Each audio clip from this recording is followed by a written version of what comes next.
Welcome to the podcast today, everybody, where I have the real Titan Towers in my house, aka both consoles are sitting up in the building like manner. Welcome Yeah, to 'cause some of everybody. us aren't rich. What? What? Hmm? You want to repeat that, Chief? Want to repeat that? Gus, how are you? Nah, you ain't gonna repeat that. You ain't that brave. Anywho, so we got some interesting things happening in the world of wrestling. One of the first thing, obviously, is that Selena Vega just got released. Are you saying Zelina or Selena? It's Zelina. I know it's Selena. Zelena Vega got released. Does anybody know why? Because I didn't look into it.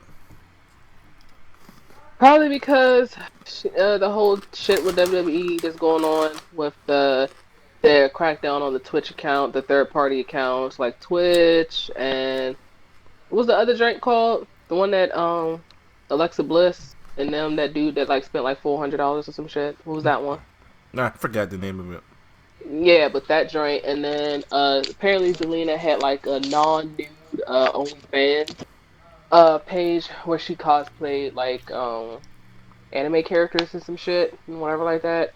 Um, and yeah, they just cracked down on all that shit, and I guess she, questioned or whatever because WWE was very adamant saying, well, if anybody questioned or doesn't like it or puts up a fight or whatever, they will be suspended or fined.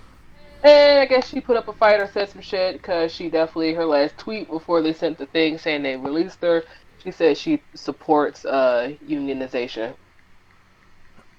I mean, because you can't. Um,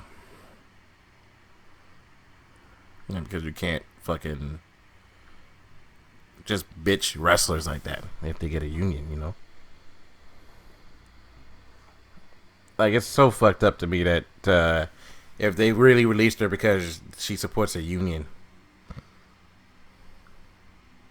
like, now my next question is, why does WWE need to control somebody's Twitch? Well, here's the thing because I looked up a little bit more about that. They're not necessarily in the wrong. Like, you can go both ways with this type of argument. One, imagine you had a company, right? And you created these characters, these people, you own the rights like with the names and stuff like that. And it's like, okay, hey, either due to COVID or even like people like Oscar that had her persona is actually literally her YouTube joint. It's just her. There's nothing Oscar related on that. It's Kana-chan TV. Yeah. So she's fine. With people like AJ Styles, or no, actually, let me not even do AJ Styles. Zelina Vega, actually. Let me just go ahead and use her. People, and me and Yim.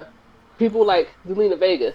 Th- that character, me and Yim and them, that is WWE character, so that is a WWE name. So it's the difference again if you're doing it like Kana-chan TV, where you're not doing nothing related WWE, you're not using WWE name, you're not even promoting nothing WWE. It's just you doing your own shit. Because they even did the whole joint with Up Up Down Down, because that's literally the New Day, and all the other wrestlers and stuff like that is, Jimmy and Jay Uso was on there, so it's WWE stuff, and they're not having a piece of the pie. So in another case, for example, with what's her name, Paige, when she had the shit that she was doing or whatever like that, that same joint that Alexa Bliss whatever was on, and had her Twitch stuff, it was Paige, and she was still character, all that other kind of stuff. And then when they first announced it, then she changed it to Soraya, to her actual name. And it's like, well, if I have a company and then you're using my own products, their own likeness, or everything else to sit here and make money, to make extra money income for you, that kind of seems a little bit unfair, just in my opinion. Like, if you're doing it on your own, if you're doing it with your own name, your own shit, that's a different story. That's why Oscar still has her shit. But if you're sitting there using your own, a different platform, a third party platform, and still using your main job's name or whatever like that, they have, yeah, they still are going to have a say so, because that's not, you don't own that. You don't own that name. You don't own that whole stuff. It's just like the drink with Matt Hardy and the whole delete drink. That's why they had to go to court to get the shit, and he was kind of not using it. I mean, the crowd was using it. He was doing, the hand gesture, but wasn't using it just yet in WWE. And then as soon as he got the rights and shit like that to it, yeah. So I kind of get it. It is kind of fucked up how I guess they kind of went about it. Like, in my honest opinion, I would have just been like, "Hey guys, all right, so you guys want to have a little Twitch and OnlyFans, whatever, as long as it's not nude, like in Selena Vega's case, which wasn't nude." I'll be like, you can't use your WWE name. You better use your real name, but you can't use your stage name. You gotta use something else. I mean, that makes sense. Because if not, and this is the choices I would have gave him. You still want to use your WWE name? We then gonna have to get a piece of the profits. Um, and if you don't want to have a piece of the profit, which we understand or whatever like that, then you're gonna have to change your name. Which again, people are gonna sit here and know who the fuck Paige is. I didn't. First of all, I didn't even remember what Paige's fucking name was, but it was like Soraya or some shit. Nobody gonna look that shit up. So, but that's the choices made to you. Oh, that makes sense. Now that you put it in that perspective, yeah, that makes complete sense. You can't just because using WWE's brand name and then talking shit about WWE. So that's why what's his name? His name was Miro instead of Rusev on his YouTube, which makes sense. Yeah, that's why certain people's names, or whatever. I think certain other people though, they actually own their name, which is the smart thing to do. Like, uh, well, some people own their name, some people don't. In the case where, for an example, Cody, I don't know if some of you guys who kind of listen with AEW or pay attention attention to it, they was not calling him Cody Rhodes, because he did not own the last name Rhodes. WWE did, and he was going to court to try to sit here and get his name back. Which, hallelujah, they actually dropped the whole thing, and now Cody Rhodes actually now has his name. So now he is now known again as Cody Rhodes. Oh, the American Nightmare instead of the American Dream. Yep. Well, no, I think they was just calling him the American Nightmare, Cody, and then now Yeah, you can Cody see the American Reynolds. Nightmare, Cody Rhodes. Yeah. But yeah, so in certain cases, it's a lot of people think that it's stupid. It's like, well, why would I want to sit here and own the name? It's just a name. It can go a long way. Yep. Okay. That makes complete sense now that you say that. Hold up a second. Dark Wave. Shit, I just fell. His mic is like lighting up, but nothing's being said out of it. Uh-oh. I wanted to see if he was trying to say something or his mic is messed up. Dark Wave. Okay. Dark Wave. Clap on. Clap on. Okay. Whatever. Next thing. One part of the Samoan steakhouse causes another injury. Yay! Let's all clap for it.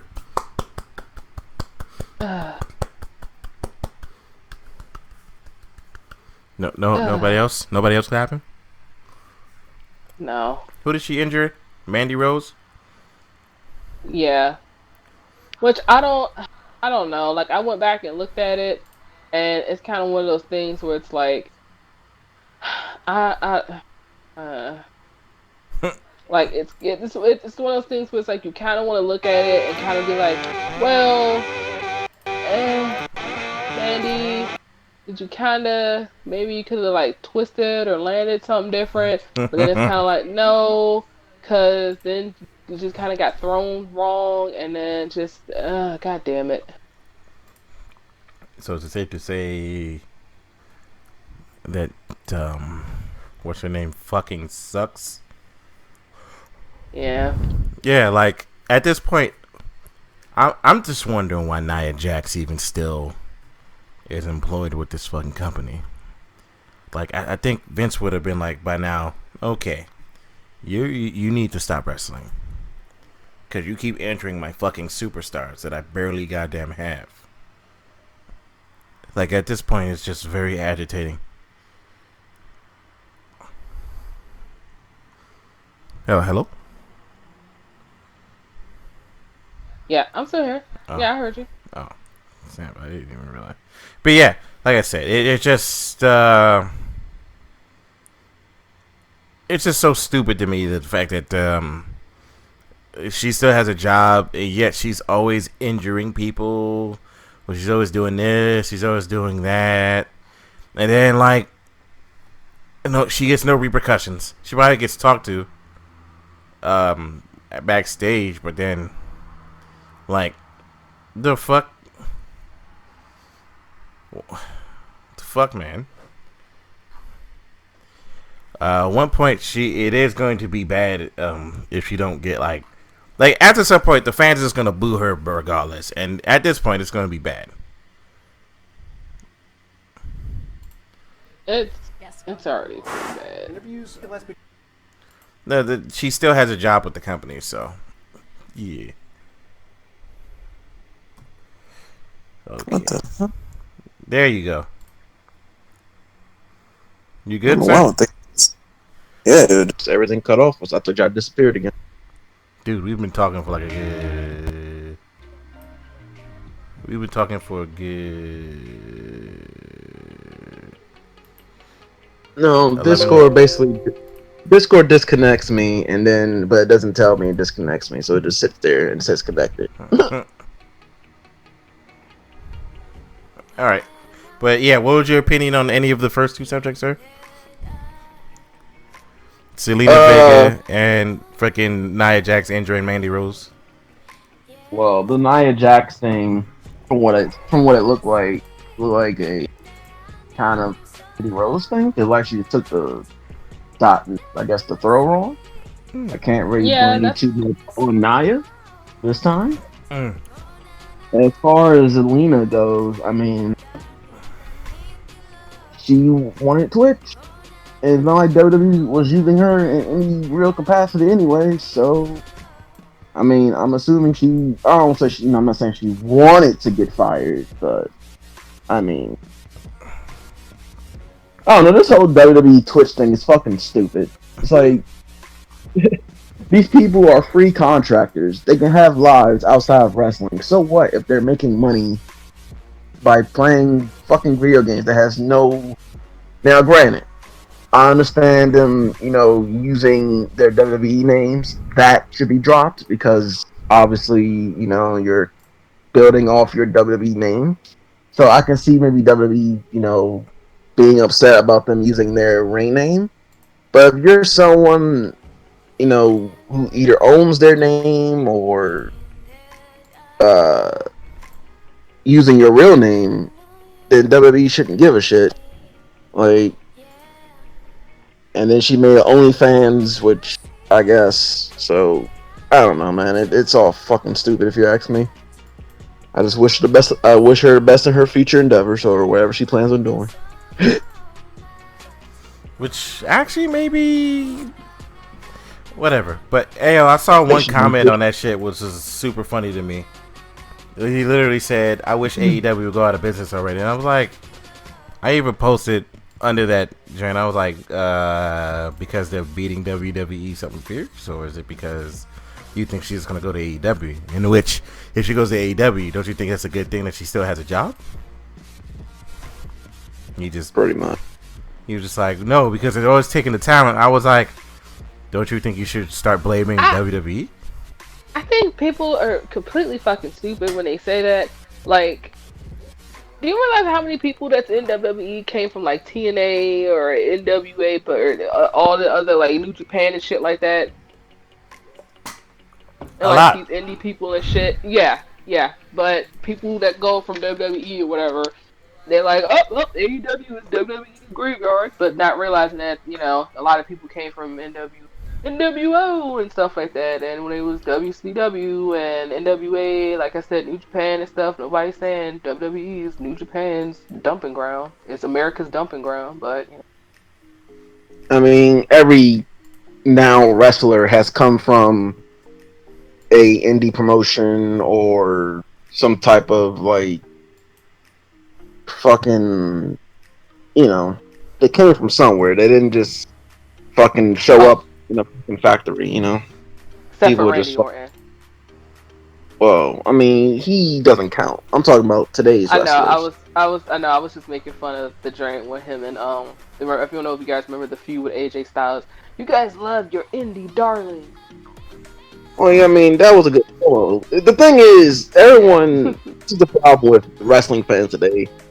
Uh, they all think like anyone who goes from WWE to AEW, you know, people will say, "Oh, they are WWE Junior or something," or you know, whatever. And they fail to realize that every wrestler today, not including John Cena, Randy Orton, You cut off there, Chief. Hello? those Hello? guys, I can't every hear wrestler anybody. from all, hello, Yeah, I'm sorry. You cut off for a second. can you hear me now? Yeah, you're good. Yeah. Oh, okay. But like as I was saying, every wrestler from you know, I guess you could say around the time Daniel Bryan and CM Punk started and all that shit, they basically have come from random promotions, whether it's Ring of Honor, WWE, I mean not WWE, Ring of Honor, TNA, New Japan, uh, MLW, CCW, wherever. So people are just I'll be right fucking back. stupid. And everyone has actually been in WWE at some point or another. Kenny Omega's been in WWE, kind of, sort of, as a nobody, but he was there. So people are just Yeah, fucking.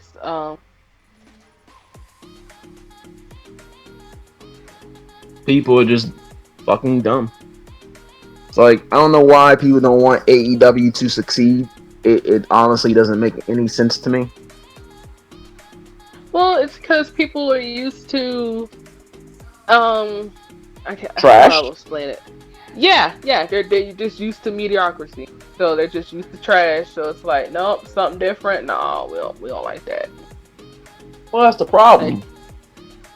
Well, and that's the problem. It's like, okay, it's fine if you don't like AEW, but don't shit on those who fucking like AEW. Like, you know, they're a thing. I like both promotions. I think AEW is a very good alternative. I think it offers you that something different to a certain extent when it comes to WWE. Um, I feel like the only thing about AEW at times is that you kind of have to watch Dark to understand certain storylines. But that is, you know, that's something minor. I'm not going to critique them too much on that. People are just, I don't know, man. People are just fucking shills. Like, they accept things like Rollins and Mysterio for almost 9 months. They accept garbage television. They accept Roman before he became the tribal chiefs. You know, they accept all that shit. And Yeah, it some was people all kept saying garbage. Roman was the greatest wrestler of all time, and I would look at you like, was he though? No, he's not even close. Like, is he doing great? And people say, oh, you must be a Roman Mark now. I was like, no, I'm not. If a wrestler is doing good work, I'll say he's doing good work. You know, Roman Reigns is doing the best work of his career. He's probably the best thing on WWE television. That does not mean I am a Roman Mark. That means I am telling the truth. Roman is probably the best heel right now in the WWE on all brand, including NXT. Oh, really? Unless you consider Cameron Grimes, you know, the best heel or whomever. I think Roman's the best heel across all three brands because NXT doesn't really have a. I mean, Pat McAfee, but I mean, no. So I think Roman's the best heel on across the brands. Not Randy Orton. It was Randy Orton until they booked him like garbage. Oh yeah. But Roman, Seth. I mean, if Seth was out of this, well, he's apparently out of it now, going into a feud with Buddy Murphy. But whomever, if Seth was out of this Mysterio Murphy garbage, maybe it'd be Seth. Because Seth, no matter what you think about his social media behavior, is doing probably his best work since 2018 when he was a babyface. So, I mean, it could go to Rollins. But because Rollins is absolutely nothing and he's about to leave anyway, Oh, I gotta give it to Roman Reigns. I'm so sorry. Hold on, just real fast. Why somebody tweeted, Aleister Black better get used to going through tables for the next 8 weeks? I mean, they're not wrong. Really, you've been on TV since you went to SmackDown. He was on TV once? Oh No, my God, actually, no. I think he was on TV one time on SmackDown when he got drafted, and then he may have had one match, and that was it. Yeah. He's been beefing with Kevin Owens for some fucking TV. reason. He hasn't been on. He hasn't been on TV in weeks. By probably proxy of his wife, but I mean, I don't know, man. WWE is they're too much about the business, about their bottom line, and not about entertaining the fans. They think we fans want to see rinse and fucking repeat week after week after week after week with no story behind it. It's one thing to see certain things come if there's a story behind it, but half the shit WWE doesn't have a story behind it. Otis versus Dolph. Wow. Why is this a match? What do I care? Why would I care? Aleister Black hasn't been on TV. Seth Rollins and Rey Mysterio. Oh joy. Again. The final chapter. Oh joy, because Rollins is about to go save Bon Voyage probably after Survivor Series or somewhere around there. So I mean, who gives a shit? None of this shit matters. The only thing that matters is the Roman Jey Uso thing. Because why? Drew McIntyre was on SmackDown tonight, confronting the tribal chief. Why? I don't know. He's not the champion. I just don't. I don't know. Why did he confront the tribal chief? He has a match on Raw with Orton, and I'm guessing they're teasing the fact that Drew could possibly win the match, which he probably won't. And if you can recall, Roman beat this man already. I don't care. Yeah, that's true. That's true. It's funny that you say that because I like how Triple said, "Oh, Roman Reigns and McIntyre could be the Rock and Austin," but it's like, they've already feuded. Yeah, it was terrible. Drew was heel at the time, and Roman beat him. Why do I care now about Roman versus Drew? Nobody should really give a fuck about that, actually. Because the thing is, this is the problem with Roman versus Drew. No one can lose. You can't have Drew McIntyre lose because you gotta keep him looking strong, or you want to keep him looking strong. You can't have Drew McIntyre losing. It would have been Drew. And Roman, I mean, he can't lose. It would have been Drew. That man ain't losing until fucking SummerSlam next week, probably. And what I mean lose, I mean actually being pinned. I'm not talking about maybe a tag match with Jay gets, but I mean actually getting pinned. Oh, okay. No time soon.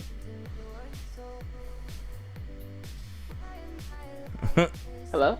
Yes. I'm here. I was drinking some water. Okay. Oh, okay. It was okay. I'm so sorry. I was like, what happened? So no, that makes sense. Roman is untouchable. His shoulder should not hit the 3 count. He should not be pinned until fucking SummerSlam next year, or whenever.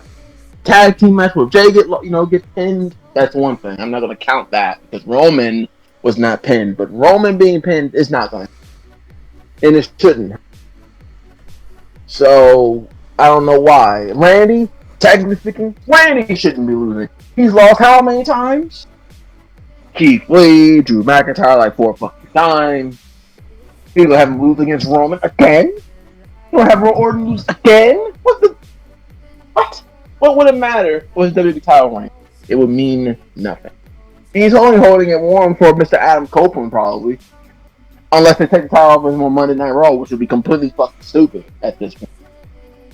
And then I'm not even too excited that they'll put him back on fucking Edge because it's like, okay, cool, we love Edge, but at the same time, my dude, you was in like 2 matches. One of them was a wrestling match, one of them was not, and then you already got hurt again after being gone for how long? Like, they need to stop with these damn part-timer stuff, and that includes fucking Edge. I'm not gonna sit here and say, oh no, you didn't give Edge the belt. No, because I just got finished. We was bitching about Goldberg and we was bitching about them having the damn belt on Brock Lesnar. They need to stop putting the belt on part timers. That includes Edge. I 100% agree. The only reason why I'm like, I guess I don't want to say accepting, but understanding of why they want to do Orton and Edge at Mania, possibly for the WWE title, because WWE wants to make WrestleMania their biggest show this year. They want to make it the creme a la creme. They want to make it fucking the fucking cream of the crop.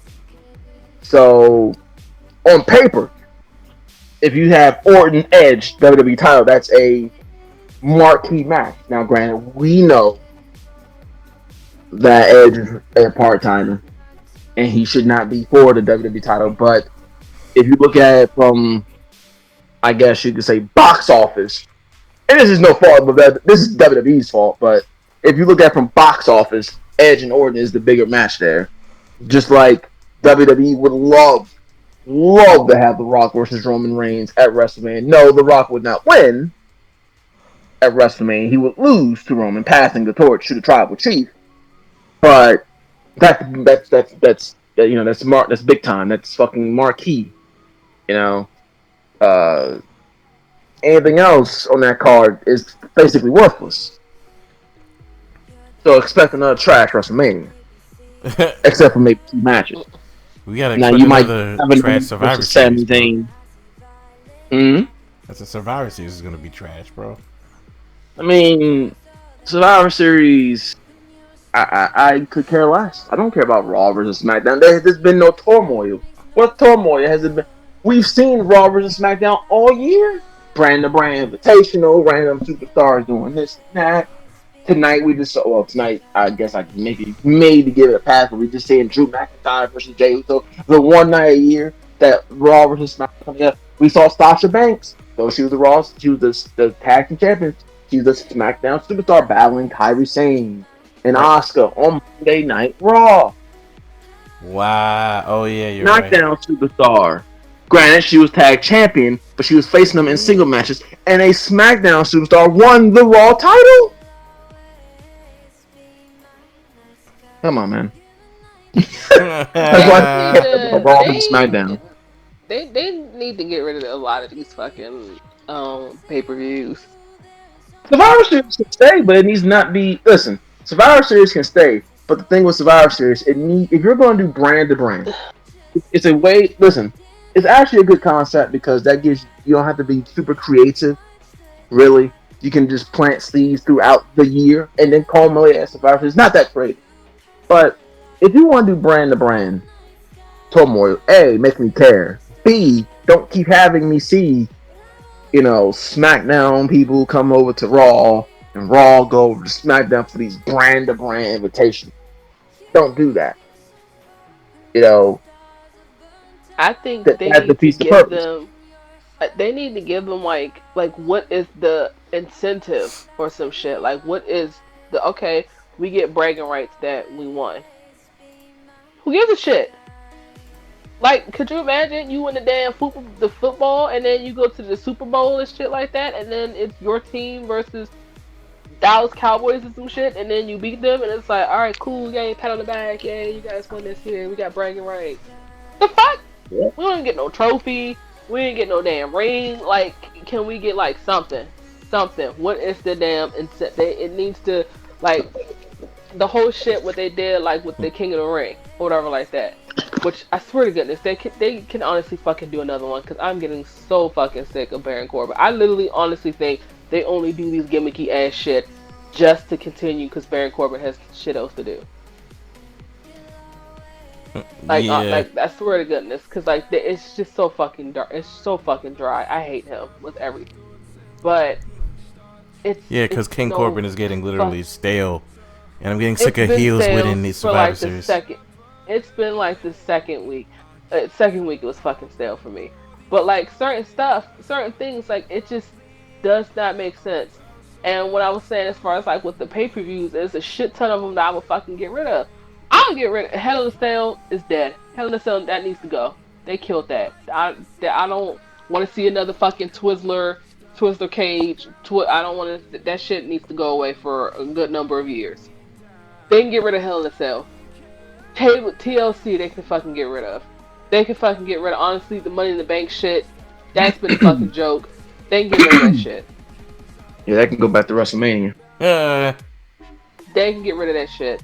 They can get like at this point, like they're like, okay, well, Survivor Series. I'm like, all right, cool, but y'all not doing shit with it. Like, you should have, again, this is what I was saying last podcast, you should have long-term goals. You need to see into the future. Don't just sit here and do shit. Yeah, it's okay every once in a while to do something for like a pop or whatever, or because it's hot. Like the whole shit with Becky Lynch or whatever. She was fucking white hot, and it was like, all right, we kind of didn't have plans for Becky, but shit, everybody's asking for Becky. All right, here you go, his titles and shit. yeah. That was in cases like that. That was fucking fine. And that's how we also got with the Yes movement with Daniel Bryan. Like they didn't want to do that shit. We asked for that. Then we put them in the corner, and they was like, all right, fuck. But so in cases like those, hold on. On a side note, they've never reached that level of loudness ever since that shit. Ever again. yeah, no. That was the loudest WrestleMania they had in history. But yeah, in cases like that, like it's okay to do what's hot and what we're sitting there asking for, but I just don't understand because like I would do such a completely like I don't understand how like you got 60 fucking people, 60 goddamn writers, you have excuse me, so sorry, I had burp. And I know it's not technically their fault, it's two people's faults. It's Bruce Pritchard and it's fucking Vince McMahon's fault. But you don't have it. That's how you gave Otis the fucking briefcase. It was like, all right, we gave him the briefcase. Now what? What was your plan? What was your plan to give him the briefcase? You could have had people told you several outs of what you could have fucking did. Oh, well, you could have had the first ever tag team Drake cash in on this shit for a tag team championship. You could have did that. They honestly could have fucking did that. What did they do? Nope, they had this man, oh, well, he's fat, so let's just have him put like some sandwiches and shit in it. And shit, he still has his briefcase. How the fuck we gonna get it away from him? Alright, let's just put it back on The Miz. The Miz, you're not doing nothing, here you go. And I swear to goodness, because the Intercontinental I swear to goodness, if we see The Miz with the fucking Intercontinental Championship again, yeah. Yeah, that is getting pretty agitating. God, he has worse fucking, like, his offense, like, his wrestling capabilities, it's just garbage. Who? Like, The Miz, like, he is just like the male, he's like the male Eva Marie. Like, Jesus Christ. Oh, I wouldn't go that far. No, no. That's a little too far. Wait, what the fuck? Oh, yeah, he does a kick. He does the kick correctly, I guess. Pause. The Yes, fuck said Coyote. that? Oh, okay. Hello, Mr. Gucci Ido. Oh no, my bad. Hello, Mr. Gucci Handbag. What the fuck? Why don't you announce yourself, fool? Well, she was going into her spiel. I didn't want to, interrupt. Yeah, It was pretty good. Interrupt her. But yeah, go and finish what you were saying, Mrs. Spirit. He's the nobody can change my mind. He's the female Eva Marie. I wouldn't go that far. I'm gonna have You to. can't change my mind. You cannot change. You can't. There were He worse. does like what? He does two moves correctly, and one of them is not even fucking his. But Miz has arguably some of the best mic skills, not only in WWE but in all of wrestling. I'm not talking about. I ain't talking about Mike skills. I'm not talking about Mike skills, and no, he has not. He's actually gotten worse. I'm talking about wrestling capability. You can be as good as you want on the goddamn mic, but if you garbage in the ring, that it goes with your job. You were supposed to be mic skills, your overall character, what you bring to the table, and what you do in the goddamn ring. Because if you got mic skills and you can't wrestle, then congratulations, you're Enzo Amore. I would say Enzo was the male Eva Marie. I think this can wrestle to a certain extent. He has to have someone kind of carry him, but it does take to the tango. Never forget his 2018 match with Seth Rollins was fucking the best match on that show, and well, discuss the rest of that. Good point. That, and he did have a good match with Dolph Ziggler. A couple of good matches with Dolph Ziggler. Mm-hmm. I mean, he has some good matches with Daniel Bryan. Oh, yeah. I mean, the Miz is no ring general. Look at who he's in the ring with. That's not fair. Daniel Bryan can wrestle a fucking broom, and they make the damn broom look good. He did. It's with AJ Styles. Like, you can't. That's not fair. You can't sit here and name people saying, "Well, he had a good match with AJ Styles, Daniel Bryan, and Seth Rollins." Duh. Well, no. That's like I said. He has to be carried to a great match. He himself is not a ring general. He himself is no fucking If you sent someone out there and say, "All right, Miz, we want you to carry this match to be a 5-star classic," that's not going to happen. Right, and I don't think that anybody. I was just gonna say, I don't think that anybody really is trying to say that he's, he puts on 5-star matches or he's capable of 5-star match. No, but when he's in that situation where he's with a great wrestler, he does his part. That's pretty much all I can say about the Miz. MCMIZ, whatever the fuck his name is nowadays. It's a reason why he's never been injured, because he's a safe wrestler. I'm pretty sure Daniel Bryan has gone over this before. You don't do shit, because when you don't do shit, you can't get injured. Exactly. But for him, it works. That's like saying, "Hey, this person's never been in a car accident, bitch. I don't drive." I mean, I get you. It's not that he doesn't drive. It's more so like he's in a bumper car.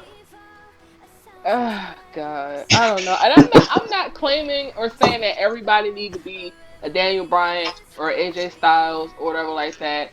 Because there's still some really fantastic wrestlers. I love Drew McIntyre's style of wrestling.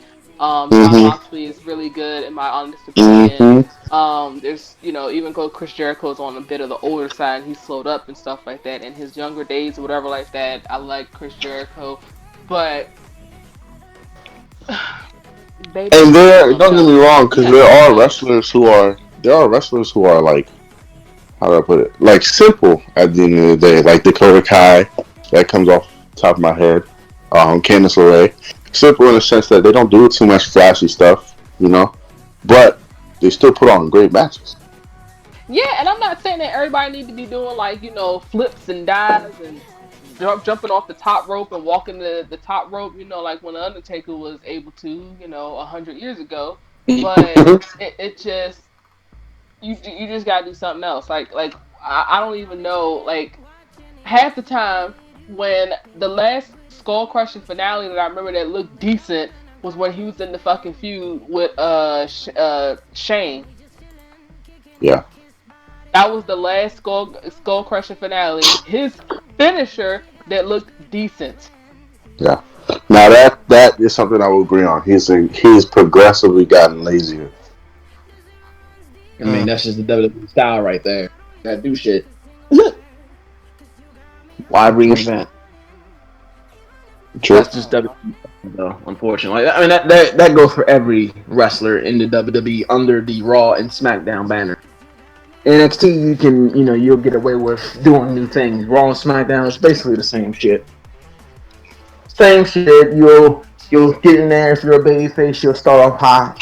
You'll start off beasting, then you'll get distracted, or you'll get eye gouged, or some stupid mistake. and then you get beat down for 10 for about 5-10 minutes. And you'll do your 5 move comeback that every wrestler does if they're babyface, and then you'll attempt your finisher. It'll get countered by the heel. The heel will go for his finisher, and either one or two things happen. The babyface will counter the heel finisher into his own, or the heel will do something nefarious after the babyface tries his finisher and then get a win. The end. Yeah. Just describe the WWE babyface formula.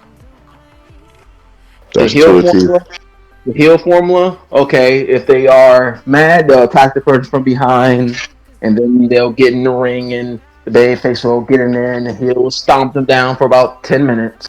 Then for some apparent reason, they'll allow the babyface to get up and get a comeback.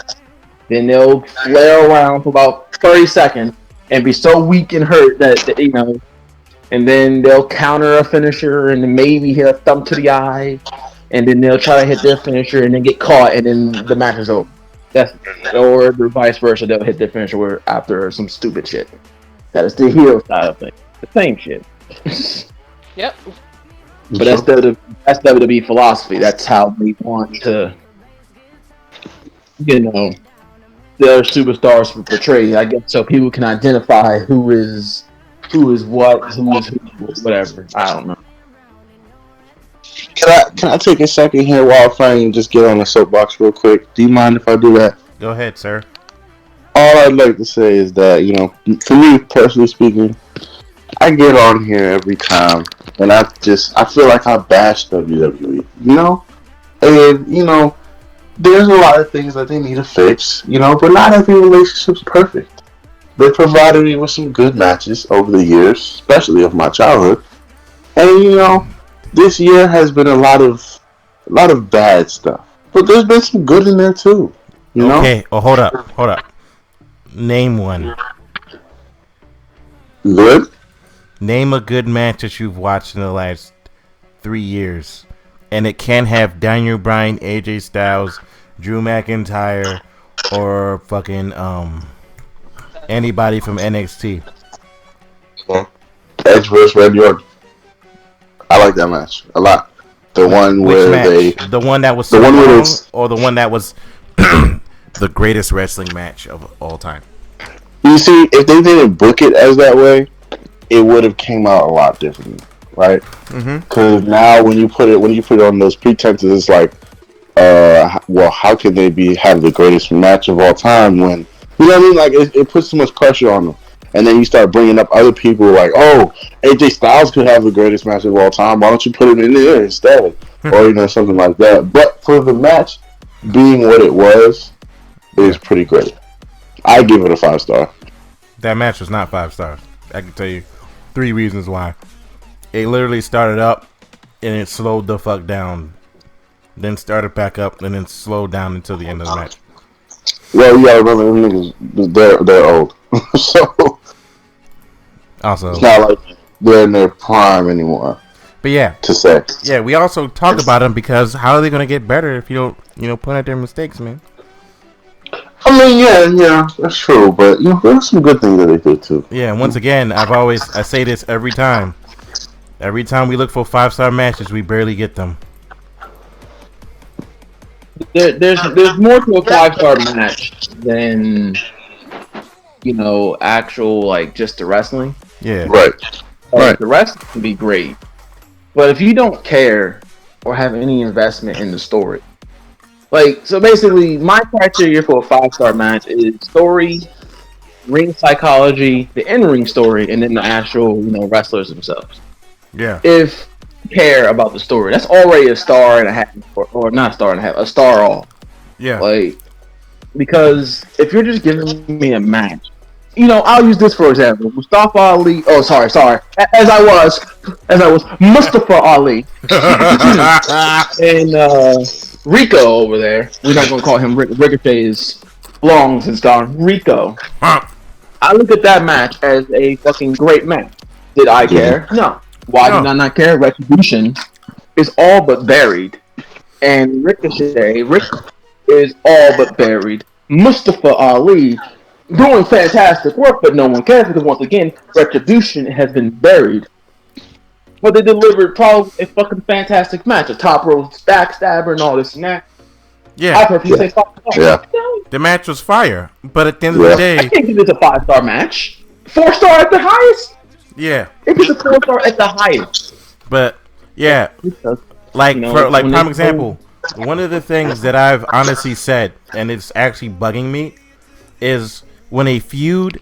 Like, I don't know if they've done this for years. NXT did this shit the other day. I forgot which match between who, but I was asking, why don't people attack people in the middle of their entrances anymore? And I was like, the fuck? What happened? You know, people don't do that no more. Some of these feuds I don't care about because WWE repeats the feud for like 9 times. But if you go back to NXT again, sorry to milk the NXT joint. Some of those feuds, Cameron Grimes versus Dexter Lumis, I care about. I actually care about the feud. They've been building it up and they feuded. It's not over, and they already had a match. But who cared about Halloween Havoc? It was good, but Halloween Havoc is not the end of their feud. They're gonna end it at a takeover, which would be fine. But I care about the feud. You know what I mean? I care about Cameron Grimes. I care about Dexter Lumis. Yeah, right. They're doing it. Like, dude, how many times you go see Drew McIntyre versus Randy Orton? The feud didn't even matter.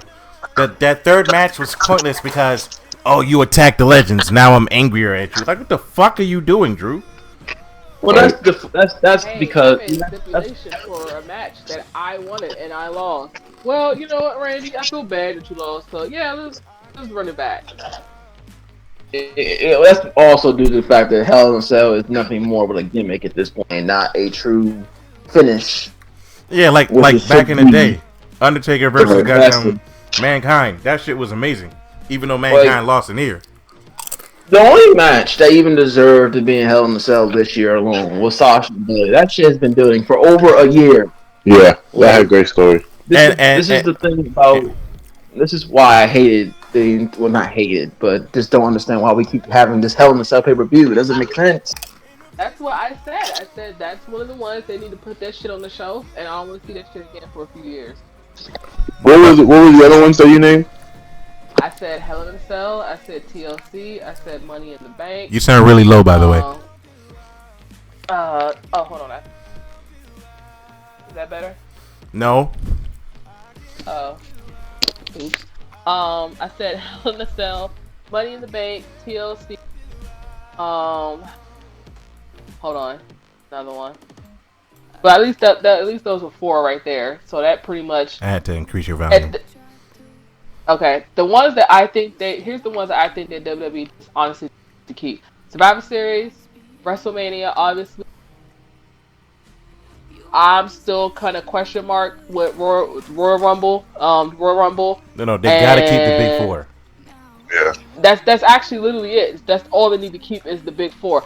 AEW, and I'm only going to use this as just an example, even though they've only been out for like a year and some change. So having 4 pay-per-views in a year, there's 12 months. That means that you have 3 months to do shit. You have 3 months to build up shit. Which makes even if you want to maybe even if you want to maybe sneak in like a 5th one because it's like something special or whatever like that, like a Halloween Havoc or something stupid or a Bash at the Beach or some shit like that or whatever, something funky or whatever. Oh, and SummerSlam, they do need. Yeah, one of the big 4. Yeah. Maybe I would probably say keep that shit between 4 pay-per-view a fucking. That's it. That's honestly it. There's 12 months. You don't need a fucking pay-per-view once a goddamn month because guess what? Alright, we got 4 weeks, which is 4 episodes to build up a feud. And people are like, oh, well, it's 4 weeks, so that's enough. Guess what? This is not TV that's coming on every single fucking day. It comes on once a week. So you literally have 4 episodes to build up a fucking pay-per-view to make me care. But was it always Was it always like that, or did they add more pay-per-views? They added they've been, more no, pay-per-views, they've been Chief. adding. They have Okay. been adding, sir. It has never been like this. They've just Okay. been adding shit and adding shit and adding shit, and then it got worse with this Saudi Arabia shit, and then with the Saudi Arabia shit, that's 2 extra pay-per-views. Then the following year, they did the goddamn women's evolution pay-per-view. So literally, it was Saudi Arabia, women's evolution, and then I swear to goodness, 2 weeks later, it was that other fucking one. I swear to goodness. Yeah. Literally one month, I think we got like 3 pay-per-views in 1 month. Well, is that from a monetary like, is that like, are they thinking from a monetary standpoint with these pay-per-views? I'm trying to get in their mind. Like, is that where the revenue's at?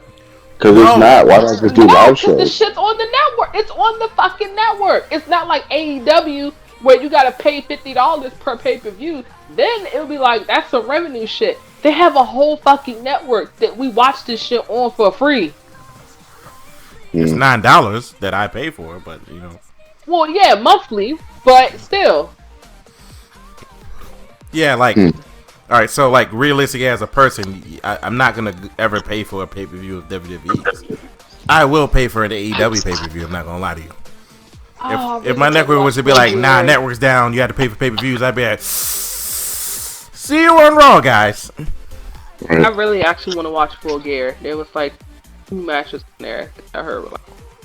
Yeah, and then speaking of the reason why people are more negative toward WWE now, because WWE has an attitude like, I don't give a fuck, we make money. But then you go to like AEW, you go to their alternatives. You go to AEW first, right? And you're like, oh shit. Fucking Cody Rhodes promo against Darby Allin. Fucking fire. Right? And you know that match is going to be fire. Right? Off of the promo alone, you're like, oh shit, I'm starting to care. Right? And fucking, you go to fucking New Japan, they're having a big ass event that they've made a week, man. It's not one day. It's not just fucking once a week. It's a whole week of, I forgot the name of the event. I keep forgetting the name of the event.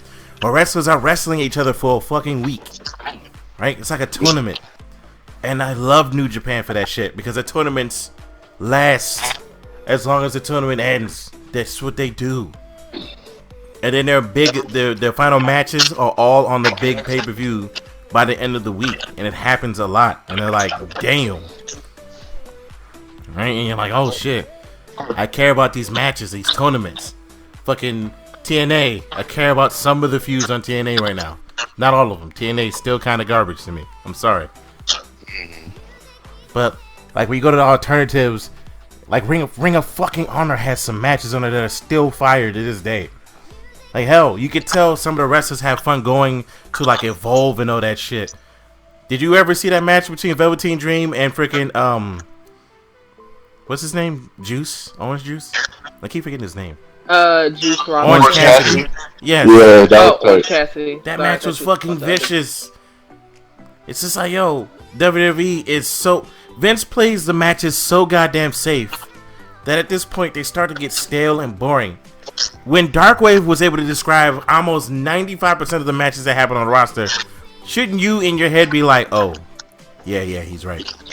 You know how you know the person's going to win a match? Whoever does this finisher first is going to lose that match. That's true. That is literally... Oh shit, my bad. That's factual information. If anybody can prove me wrong, name a match. I mean, there are probably some matches where that's wrong, but I knew Drew McIntyre was gonna lose when he did the Claymore kick first, and I was like, yep, Drew lost this match. Randy Orton didn't do his joint to the end of the match, and it was like 1, 2, 3. Also, I'm getting sick of the RKO being the deadliest move in wrestling. What the fuck? Yeah, I don't know who gave it that title. Yeah, okay. Now nobody kicks out the RKO at all. It's in the promos, so everybody's kind of contributed to that. Cause yeah, I wanted to deliver the 3 most deadliest words in WWE, and I'm gonna deliver, and then they just ran with that shit, and it was like, oh fuck. And now, right, what bugs me? What the fuck is Carmella wearing? The fuck is this shit? Oh. What bugs me now? I'm sorry. Go ahead. Is He's like, nobody can kick out of it. They go, nobody kicks out of it. And I go, do you remember the 132 times him and John Cena fought? Oh. By the way, we did the math last couple of podcasts ago. John Cena and Randy Orton fought 130 times.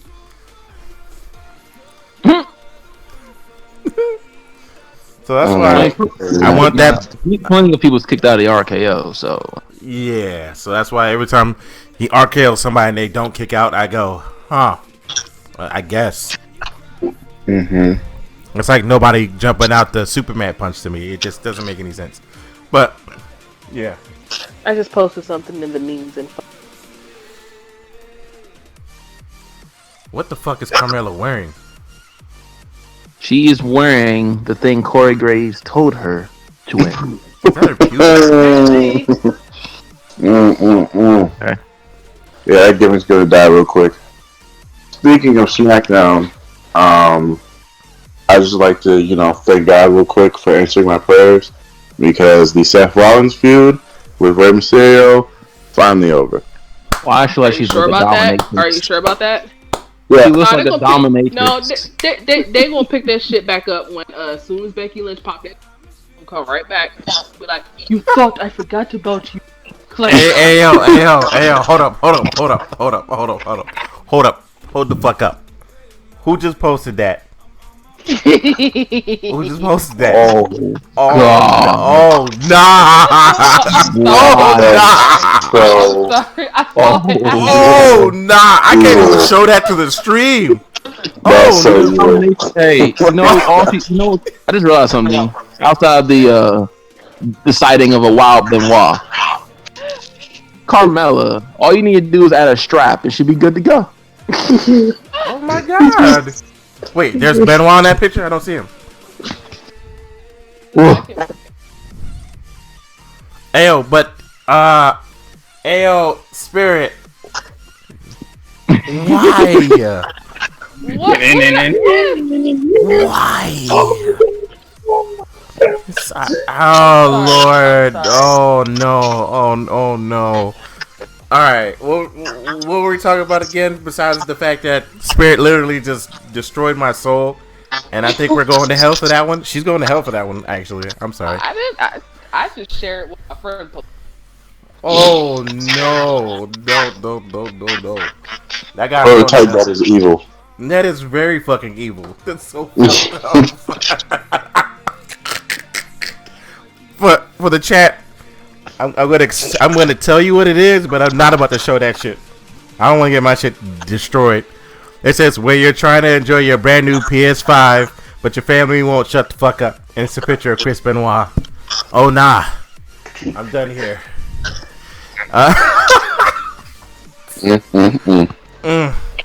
Did you think that was a little fucked up? But where were we? Oh, that's right. We were talking about the state of WWE. So yeah, Mr. Handbag. Back to what I was saying. If you haven't noticed, like the state of WWE has gotten so stale, and this is to pick up on another topic, right? It's gotten so goddamn stale that there were no female tag team wrestlers besides. No, there are no female tag team wrestlers. And Lana has been put to a table 20 times now. 9, but I see your point. Yes, we talk about the negatives because if you name the positives, it's almost like digging through an ocean for a pin. A penny. I'm sorry, I didn't mean to say pin. A penny. And I don't mean regular ocean. I mean the Antarctic Ocean. And I mean deep down. You have to go all the way down there, bro. You're gonna die before you get to the bottom. Like what the fuck, man? Like hell, Sasha versus Bayley. The first match was great. The second match, I was like, okay, why are you facing each other again? Now, if they have a third fucking match, I'm gonna be like, please. No, they're not. They already moved on from that. She's about to feud with Carmella. I know, which is great. Actually, no, I lied. She needs our truth again. Carmella? Yeah. Dude, Carmella was so down in the dumps that our truth got her over. Heel, believe it or not. You said what? in my opinion, Carmella is a better babyface than a heel. Yeah. Well, they have our truth to that. R-Truth got her Well, even over. before that, when she first turned face, her matches were a little better as a babyface. Yeah. You said her what? Her matches. Oh, okay. Not like not some like super transformation, but if you watch her matches from when she was a heel as SmackDown Women's Champion compared to when she turned face, I take her as a babyface. It's actually a big, not a huge transformation, but it's a big difference. It's a significant difference.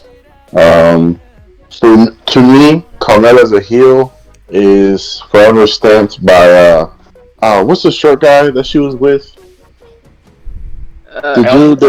James Ellsworth? Yeah, that guy. Yeah, him. That is me thinking. Whenever I think of Carmella as a heel, there's a picture of that guy that comes up. You know what?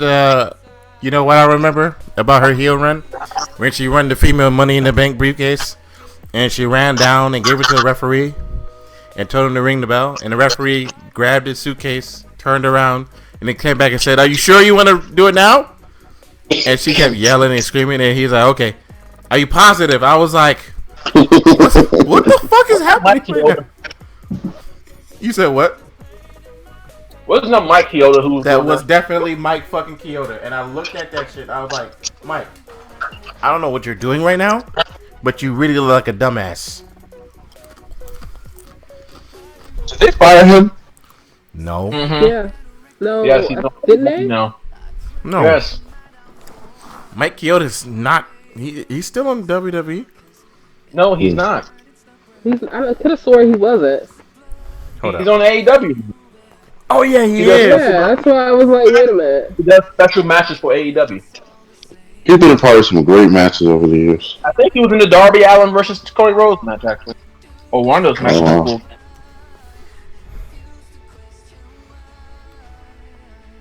Oh yeah. Oh, hold up. Let me double check for Mike Chioda. Oh yeah, he is with AEW now.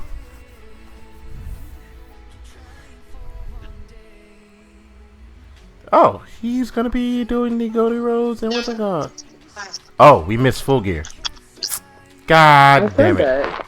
You didn't know that? No, I didn't know. I said we did. Yeah, she did. Hey, we gotta go watch that. That was great. That was a great match. It was. Yeah. Cody Rhodes is my favorite match of that night. Yeah. Yeah, I heard So- that was good. Mm-hmm. But did you guys talk about or is one of the topics going to be Johnny Gargano? Sure. We can talk about Johnny Gargano and the funniest shit I've ever seen this man do in his career. Y'all saw NXT this past Wednesday, right? I did. That was the wildest. I don't know if that's supposed to be a part of the story, or if the Triple H just changed his mind, or if he just doesn't like Johnny Gargano. But that was the wildest shit He loves I have Gargano. ever seen. Yeah, I was like, who the fuck is this? Gargano is a comedy heel. So, they beat him in comedic ways. This man said, Yeah, but he said, I didn't do this. Johnny Gargano doesn't like wheels. You know I don't like wheels. do y'all think that doing something like that buries him? No. No. Gargano, no. The title, yes. I was gonna say that. Title, yeah. Gargano, no. You know Because why? every title Gargano wins, he loses after the first defense. So it's like, why are you guys keep making him champion if he's just gonna lose it after the first match? I don't even think they should have had Damian Priest lose. The thing with Gargano is they are booking him as like a serious but cocky heel. I mean, a serious but comedy heel. Yeah. One reason why I say this to Mr. Taka, they only did this for comedic aspects. That's the only reason why. Outside of that, I mean, Nothing. I don't And the know. curse I of just Gargano will be something that will probably stay around until he returns as the babyface, maybe one day. Win the title, and then they'll say he's never defended the title, and then he'll actually defend one Hmm. as a babyface. and to a jobber though. Hmm. Like this man Leon Ruff was effectively jobbing for most of 2020. Well, Gargano, if I'm looking at it from Gargano, I mean he's been on top of NXT for so long. He's probably just giving back at like Yeah. doesn't have winning. He's accepting his role. It's better than being on the main roster.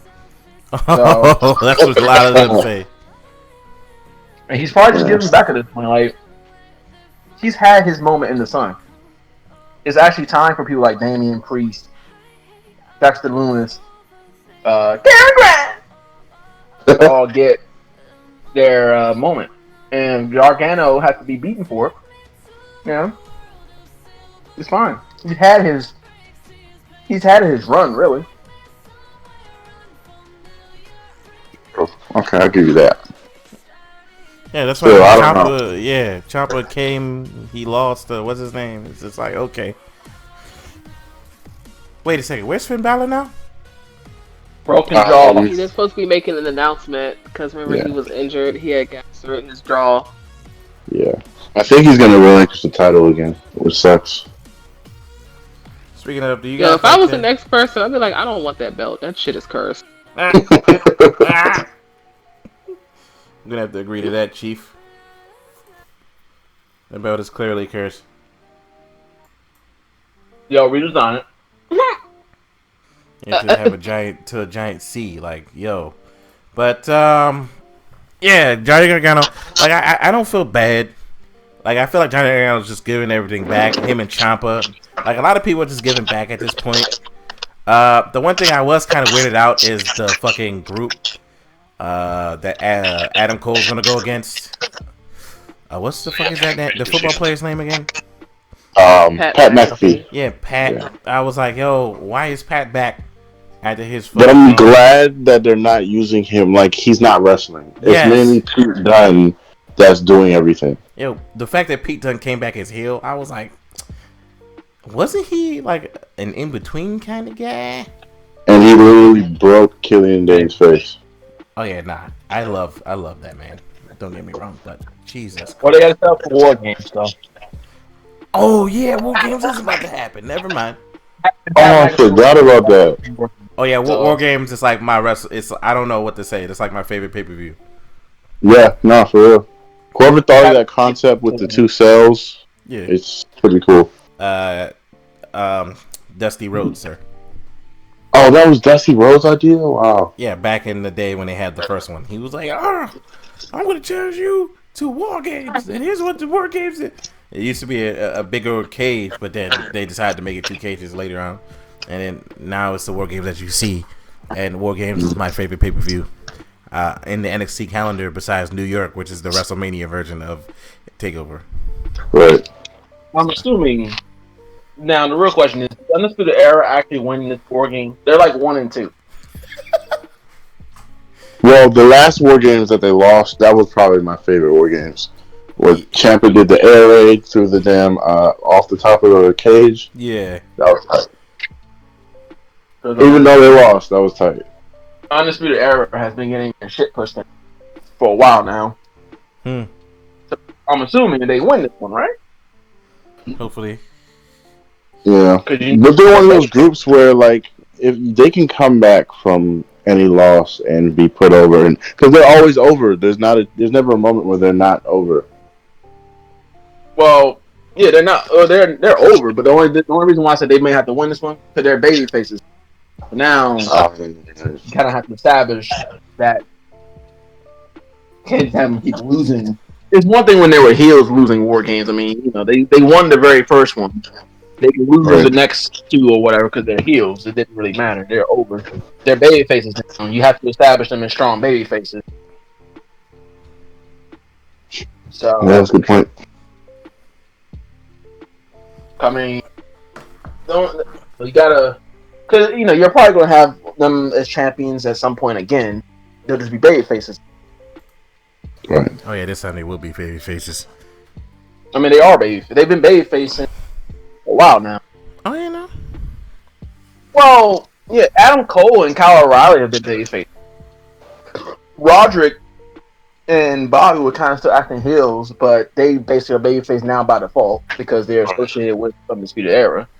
Right. So Adam Cole basically turned babyface right after he lost to Finn Balor, basically. Yeah. He kind of turned face, and he's definitely babyface in Pat McAfee. So Kyle O'Reilly is definitely babyface. So now because everyone's getting beat up by the heels, Roderick Strong and Bobby Fish are now firmly in the babyface side of things. Yep. So Undisputed as a whole now are complete babyfaces.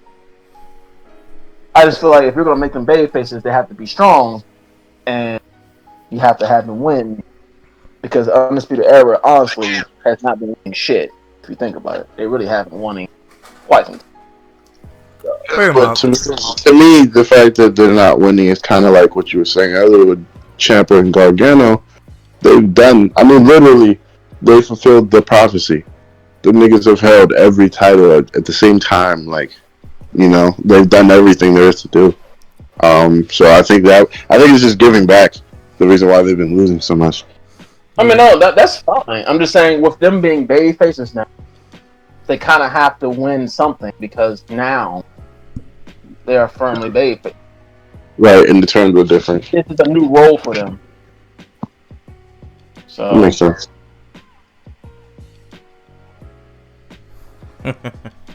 But now I want to talk to you guys about something. Survivor Series. Is anybody ready for Survivor Series? Hello? gives a shit. I kind of miss the fact that NXT is not going to be a part of it this year. I feel like they really dropped the ball with There's that. a reason for that. There's a reason for that.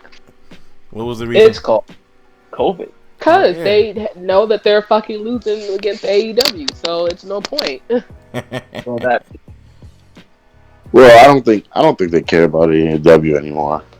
well, they do. They definitely They do. still They still do. It's just that they shouldn't. Right. They just they just need to fucking move NXT to a different day, to a different night. That's what I would do. I really would just move. But how does that affect Survivor Series? Because Well, how Survivor actually, Series was only good because look at what they did. Look at also how they handled Survivor Series. So you had with the women's Survivor Series. First of all, NXT did a clean sweep. Okay, Yeah. so it was a clean sweep in the women. You had Rhea Ripley. When it was like the Charlotte joint and all that other kind of shit and how she did it, and then with that team where there was only like just the two of them that was just left, and all of the matches that was damn near all the matches that was there that was good because it was NXT shit. So I thought, all right, this shit fantastic, and then what did they turn around and do? They turned around and then dogged the shit out of NXT. Had Charlotte win the fucking belt, and then the shit plummeted. And Rhea Ripley has never been the fucking same. Oh yeah, you gotta remember when Charlotte fucking won the title, NXT's views dropped something fierce. AEW literally took advantage of that shit. And they was like, oh, well, it's not working. They're like, well, it worked when we had Sasha Banks versus Dakota, that was her name, Io Shirai. It's like, yeah, because people actually like Charlotte, and both of them are two good wrestlers. You have kind of mediocre, and that's all, and you shoving her down our throat on the main roster. Now you're putting her on a show that we actually like. No, the shit didn't work. They tried so hard to sit here trying to do stuff, and shit just didn't work. Good point. I would disagree with one thing. I don't think Charlotte's mediocre. I can name 5 other female wrestlers better. Damn. Name them. Is this AEW included, or this is just WWE? WWE. Let's not include any of the outside sources. Sasha Banks, Damn. Io Shirai, Damn. Ember Moon. Damn. What? Go ahead. I mean, she's not wrong. That's why. You told me to name people. Hell, I would even say fucking Becky Lynch. No. I would say fucking Becky Lynch. No. I actually like the matches better with Becky Lynch and Sasha Banks versus the match with Sasha Banks and Charlotte. No, you're just saying that because you saw the Charlotte and Sasha match about 1,000,000 times. Charlotte is just boring. Yeah. It's very typical, very standard, very bland. You can kind of damn near predict her moveset. And granted, some people drink, but it's just very boring. It's just very bland. It's like I'm watching a Randy Orton match. Damn, son. Damn, son. You can say the same. You can say the same for Sasha and for all of the 4 horsewomen, honestly. Yeah, but 2 of them actually been putting in the goddamn work and been doing what the hell they need to do. One of them you can't really count because she's been putting in the work. Having a baby. Becky's been putting in the work on her back. Yes. But we're talking about in the ring. In the ring, there's been 2 women that's putting in the work and making. And the reason why I have more respect for Sasha. Hold up. Hold up. Mr. Darkwave. Hold up. Are you trying to get me attacked like JD from NY, man? I didn't say nothing about herself. Like she's been doing a lot. I mean, technically speaking, if she's doing the job in the ring, she's on her back, clown. Okay, I'm gonna need you to next time clarify that. If I get attacked by wrestlers, I'm coming with a vehicle to your house. Did we comment on anything that she does in that particular situation? No, we said she does work on her back. I mean, she could be taking a pinfall, tapping out the Charlotte Flair. Can anybody else not? Does anybody hear the nonsense that he's coming up with here? Or am I tripping? My name's Bennett, and I ain't in it. You mean your name's not Bennett, or your name? What? You said your name is Bennett and you're not in it, man? Yes. You mean your name's not Bennett and you're not in it? That's the phrase. Either way.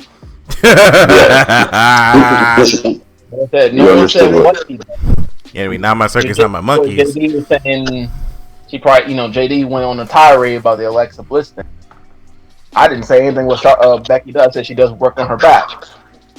That's not really saying what she does. That's not saying she does anything. Like okay. JD. To end this now, Spirit, go ahead and finish what you were saying. I was just gonna say the difference with 2 of the women so far is that they actually care about the damn. Oh yeah, Sasha and Bayley care. Oh yeah, I would have put Asuka in that category, by the way. Well, I was saying about the 4 horse. No, talk about women better than Charlotte. Oh yeah, I was gonna say Asuka. Yeah. Asuka to me is by far the best woman on the goddamn roster. Which is why, looking at the thing, never mind. Asuka versus Sasha Banks is going to clearly be a good match. She's about to be 40. Ooh. Asuka. For real? Oh, wow. Dude, she's 39. She definitely did not know that. Jesus Christ. She does not wrestle like she's old. Yeah, she wrestles like she's fucking 20. Yeah. That's what Japan does to you. Understandable. I'm not gonna lie. I went on her channel. I saw her foot one time. I was like, "Good God, you got restless feet, lady."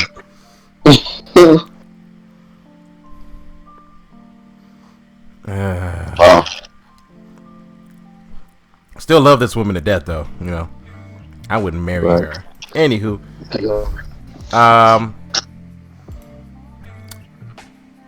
that being said, like I said, I was looking at the roster for Survivor Series. And every match just looks so fucking bad. I don't know if it is. You said what? What are the matches again? Or Team Raw versus Team SmackDown. Team Raw consisted of AJ, Keith, Sheamus, Braun, and Matt Riddle, or Riddle as he's known now, and a to be determined person. Versus Team SmackDown of Kevin Owens, Jey Uso, King Corbin, and Seth Rollins. I said to be determined. They're all of Raw's roster determined. I'm sorry. You got Team Raw, which is Nia Jax, Shayna Baszler, Mandy Rose, Danny Brooke, Lana versus Bianca Belair, Ruby Riott, Liv Morgan, and 2 members who are yet to be determined. Oh, there you go. Bianca Belair. Sorry, that's the other one I was trying to. Hey, Belair. $20 that Lana goes through the table at the pay-per-view because Nia Jax. Hey, actually, I will take that bet and I will actually raise it another $20 and say that the table will actually go through Lana this time. Nope. I'll take off, raise you both, and say because of the table spot, Lana becomes the sole survivor. Wait.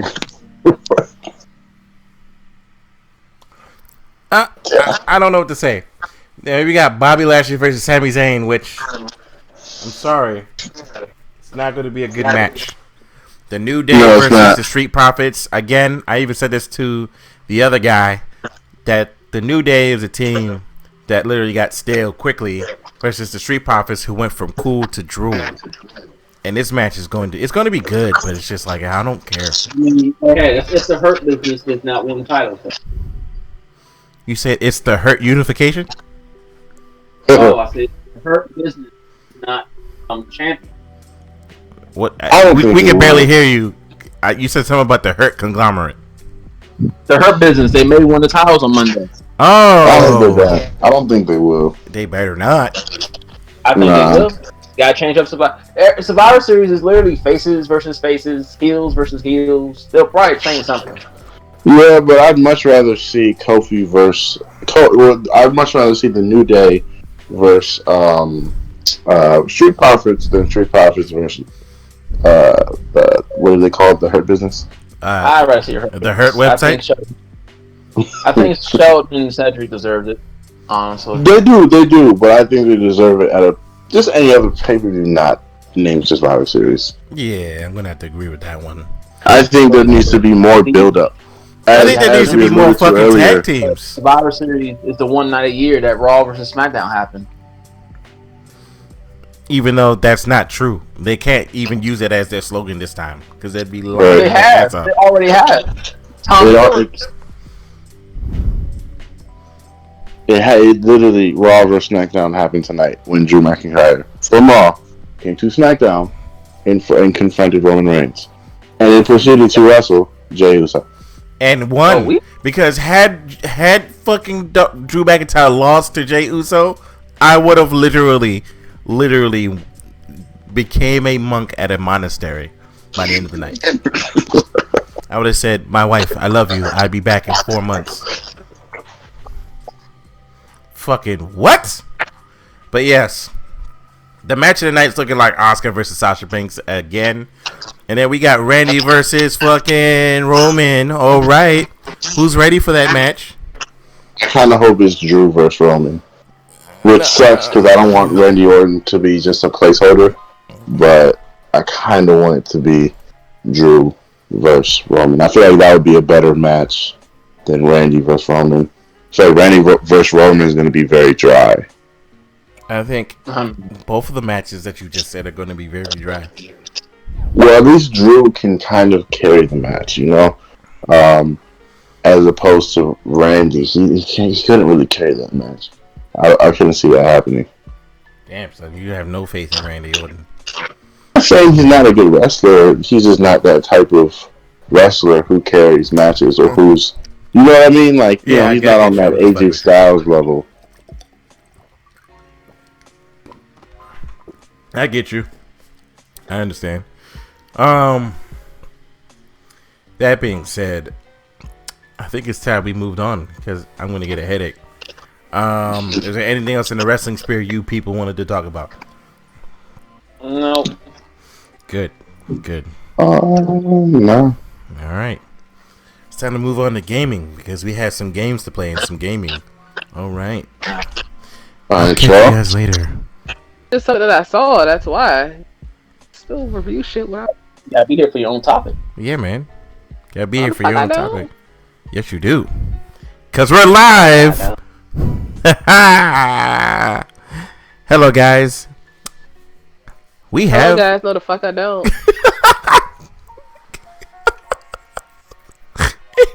Language. Anywho, right? My name is The Fang. And of course, you know Spirit and the Dark Wave. Well, Wave Dark and Spyrite, as they are known by their real names. We have an interesting podcast for the gaming one. It's not going to be too long. It's going to be a little short.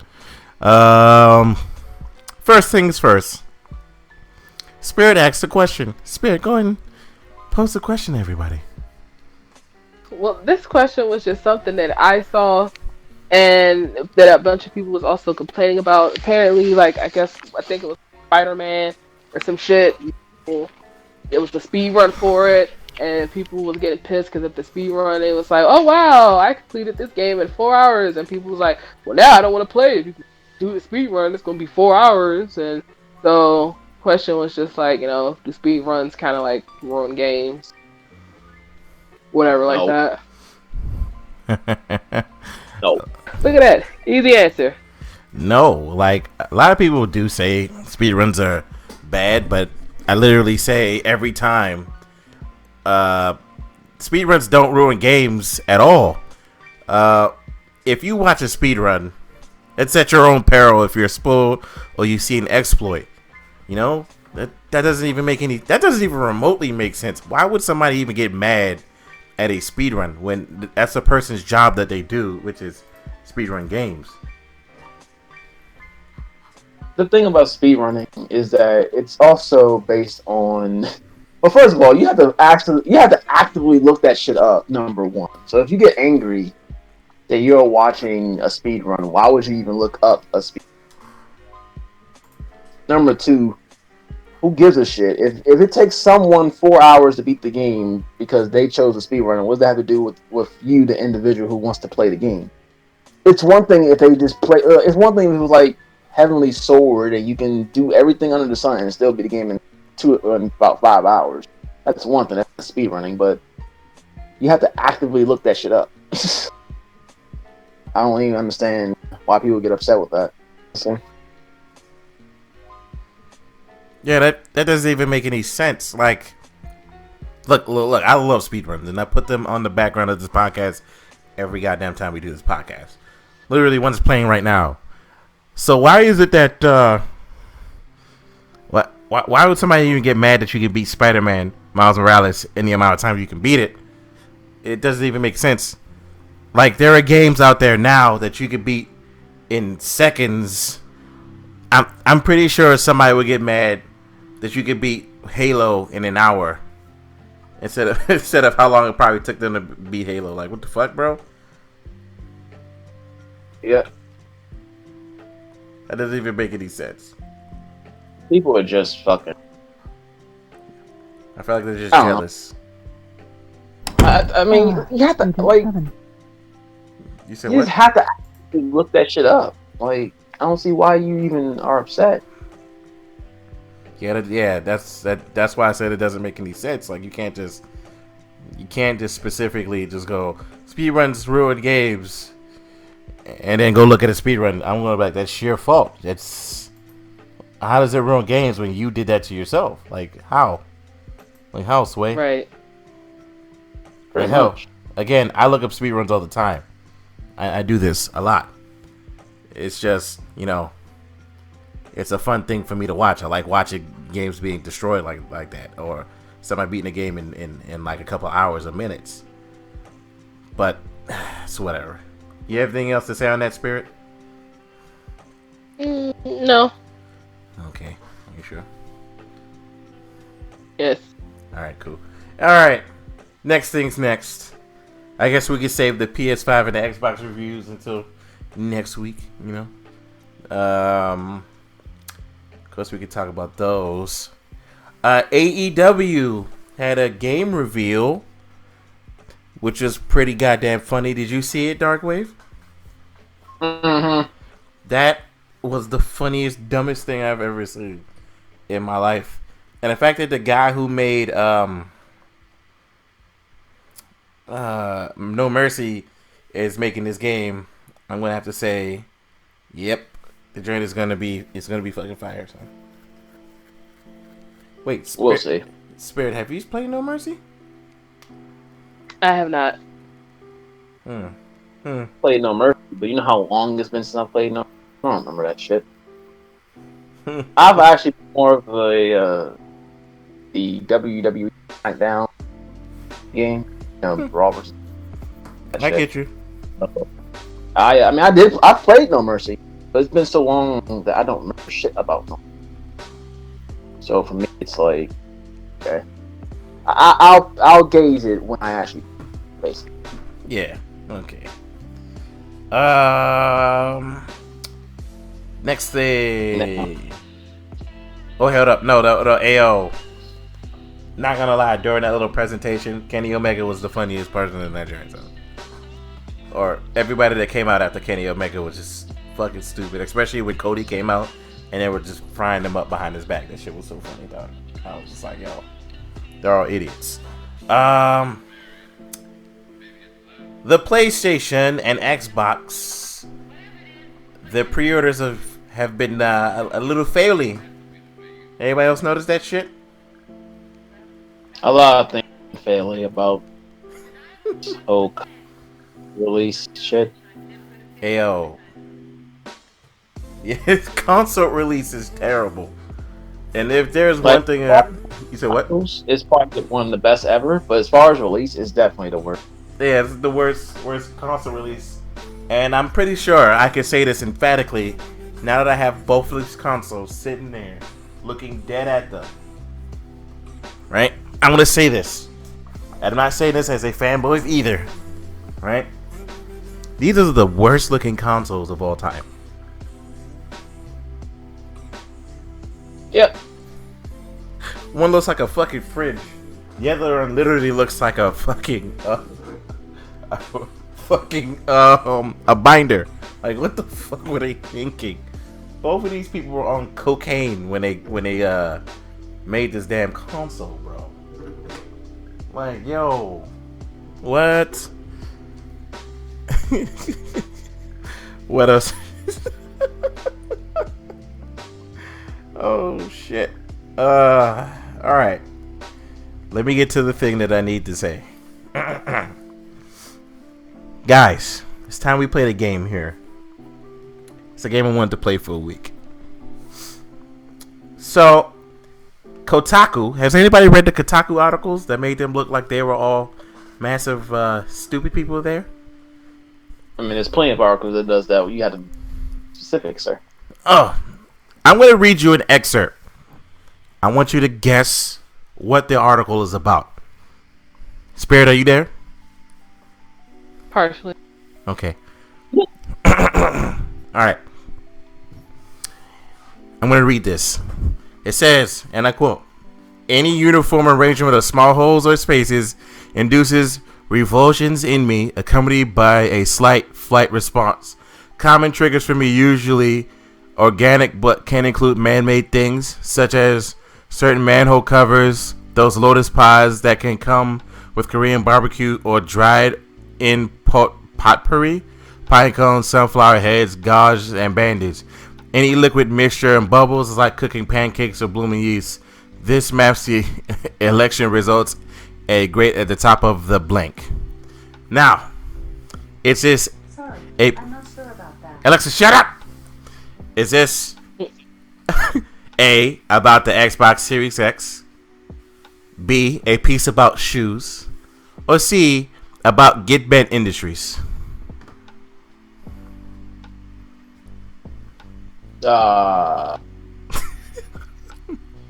Surprise! I feel like I read that excerpt, but I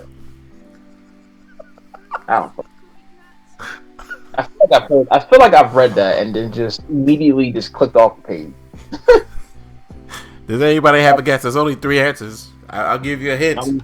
One of these don't really exist. Just get bent, I guess. Do you have your answer, Spirit? He's partially here. Spirit is partially here. Well, Mr. Darkwave, I would have to tell you, no, it's A. That was about the Xbox.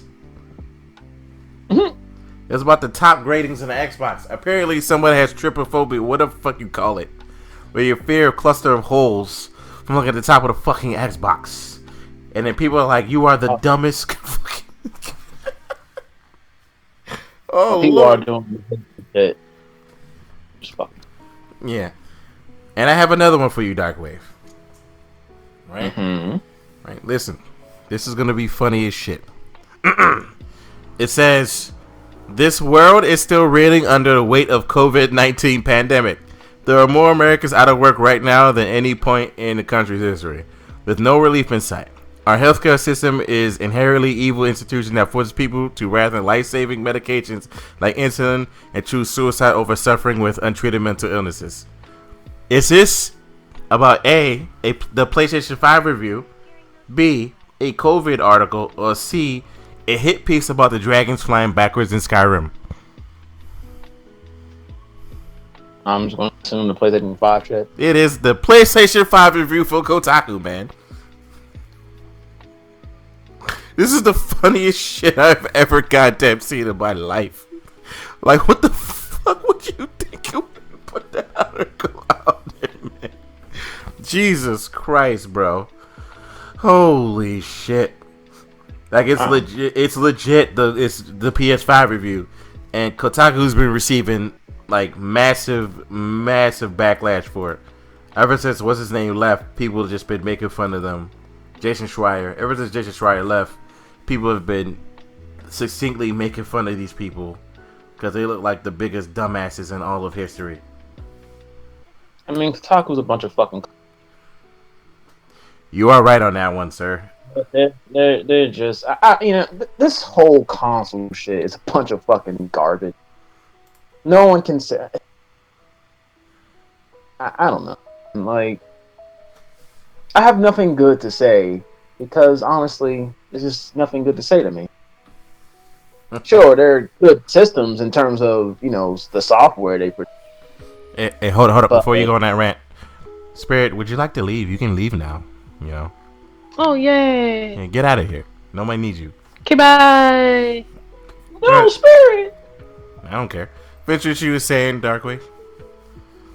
Well, what I'm saying is, it's like when people talk about the console, and it's not even because I don't have one. Yeah. That's not even the reason. Because it is what it is. Yeah. It's the that we're just going to gloss over how shitty this release has been. Like, this is by far the worst release console of all time in terms of promotion, information, and the strategies in which they're releasing their consoles to the public. Legitimately the worst. There is nothing, and I mean this wholeheartedly, that makes me think otherwise. Sony made that, rule about only online or whatever, which, again, if the pre-orders, I fucked up the pre-orders, filled with bots. You have people who have 7 PS5s in their rooms and whatever. And then you do the same shit for those who weren't able to pre-order for retail. You do the exact same shit. If anything, and then they say for COVID spreading and all that, which, okay, on one hand, okay, sure, maybe. Okay, maybe. I can understand, wanting to protect people from COVID. I understand that wholeheartedly. But you literally put people in a situation where even for order pickup and all this extra shit, that they still have to battle bot and just have to battle people at 1-3 in the morning to get a PlayStation or Xbox, well, PlayStation situation. Now, don't get me wrong. I'm pretty sure even without the order thing, people can still do order pickup. The thing about order pickup though is they have to get to it first. Meaning, if they can't get to it, then they have to say it's not there. Meaning, if someone order picked up a PS5, but you picked up a PS5, that's tough shit for the person who picked it up. You're in the store. Yep. But it's like, why would you force people to battle the internet again after your shitty pre-order? Like, what? Yes, in terms of software, yeah, this is the best systems that Sony's launched in probably ever. In terms of just like software. And maybe I shouldn't hold it against the PS5 that had a shit release, but I hold it against Sony. They made the console. And they're the reason it wasn't even Target who made that little option, or anybody. Walmart, Target, Best Buy. That was clearly Sony. Yeah, it was definitely Sony. It should have been no online orders to ensure that you don't battle bots online. Ticket system where you print out a number, you count the comps, you print out a certain number of tickets, and those people who are there for a PlayStation, you do one of two things. You either A, bring, if you want to be all COVID, be all protective. You either A, keep them in the store, you bring them in slowly, or B, you have two different, you have the front checkout and maybe a back checkout for those who want the PlayStation or whatever. You know what I'm saying? It's just so fucking stupid that they went the route they did. So, I don't know. The console as a whole, you could probably get them a good score, but I'm looking at everything as a whole. And everything as a whole, these consoles both get like a fucking garbage. Yep. Which is hilarious because, like I said, I remember Xbox talking the shit, but then having the same exact issue, and people out there crying about fucking both of these damn consoles. Because I went to go pick up the PlayStation, it was a line of people out there, which Sony expressly said not to do, but they did it anyway. And for Xbox, it was the exact same thing. This is the funniest Xbox thing. never said anything about not being able to buy it in store. I know. It's just the fact that because they went live so early, this is why I say it shouldn't have been online. Because the fact that they went live at like 1:30 in the morning, people are already doing overnight shifts. So at that point, the guests can't get it anyway because they're over. The employees basically they're picking up the consoles overnight. So all the consoles that were ordered for order pickup, they were taken. Oh. It wasn't like a situation where, they ordered pickup, but you already have a console in your hand. Like if I picked up a console and you're in there and you say I want this PS4, an employee can't come to you and say, that one's already sold. No, doesn't work that way. Huh. If they just have to say they don't have it anymore, and that customer's it's basically how you put something in a shopping cart, but if it goes away before you hit checkout, it takes it out of your shopping cart, which I also think is fucking. There should be a wait time for that. If someone has it in the shopping cart, it should be about a 3 to 5 minute wait time before it's out of the shopping. In my humble opinion, for anything, not just console. This is anything. So the same thing there. Like if one order picked up fucking a shirt, and then you're walking past that shirt, and an employee's walking to that shirt, and you pick up the shirt, they can't tell you not to buy that shirt because someone order picked up. No, that shirt belongs to you. It's in your possession, and that customer who order online is short. But again, considering the bot accounts that exist, they should not have done for launch day. There should never be online order. Launch day for in store should be for those who was not able to pre-order. It should be for those who, have the opportunity to come to the store early in the morning, get their shit, and move on. After launch day, if you want to do online orders, by all means. But because it's just fucking too many ways, man. Bot account. Bots order that shit without The person can be asleep, and the bot accounts fucking just take it from them. Now, is that fair? No. Yeah, I was wondering how bots even work. Well, I assume bots, it's like an automatic thing. You set up bots to where as soon as something goes live, it automatically puts in the order for you, basically. From what I understand, what bots, like it's just like basically a automatic order shit, basically. And they just put. That's why consoles go so fast. It's not that people are refreshing; that they have bot, like they'll probably have one, and then they'll probably have bots on other accounts ordering the shit at one time. You know. And don't you gotta pay money? You probably have to pay money for a bot, maybe. I assume, maybe. I don't know for the how. console is what I'm asking. Like, how does it even work? Well, if your credit card information is already saved into your account, you ain't gotta put nothing in. You know what I'm saying? That's the whole thing. You don't have to put nothing. It's just what it is. That makes complete sense. Like, but there's so much shit that goes on with the bots because you got people who fucking, you know, like for example, I have my PlayStation 5 in my cart, not once, but twice. But my payment kept saying error because the sites kept crashing. And so by that happening, I couldn't get my PlayStation. Because it kept, every time you hit checkout from it just said error, error, error, because the site was pretty slow, crashing, among other shit, which is fucked up. That wouldn't happen if you didn't do online only, because you don't have nothing to worry about. So basically, any bots or any people who happen to get through, take everything. Because, you know, they have the bots or whatever, and bots work quickly. It's automatic, basically. As soon as it's live, it's instant. You know what I'm saying? Yeah, that is pretty cheap, son. That's why I don't like. That's why I say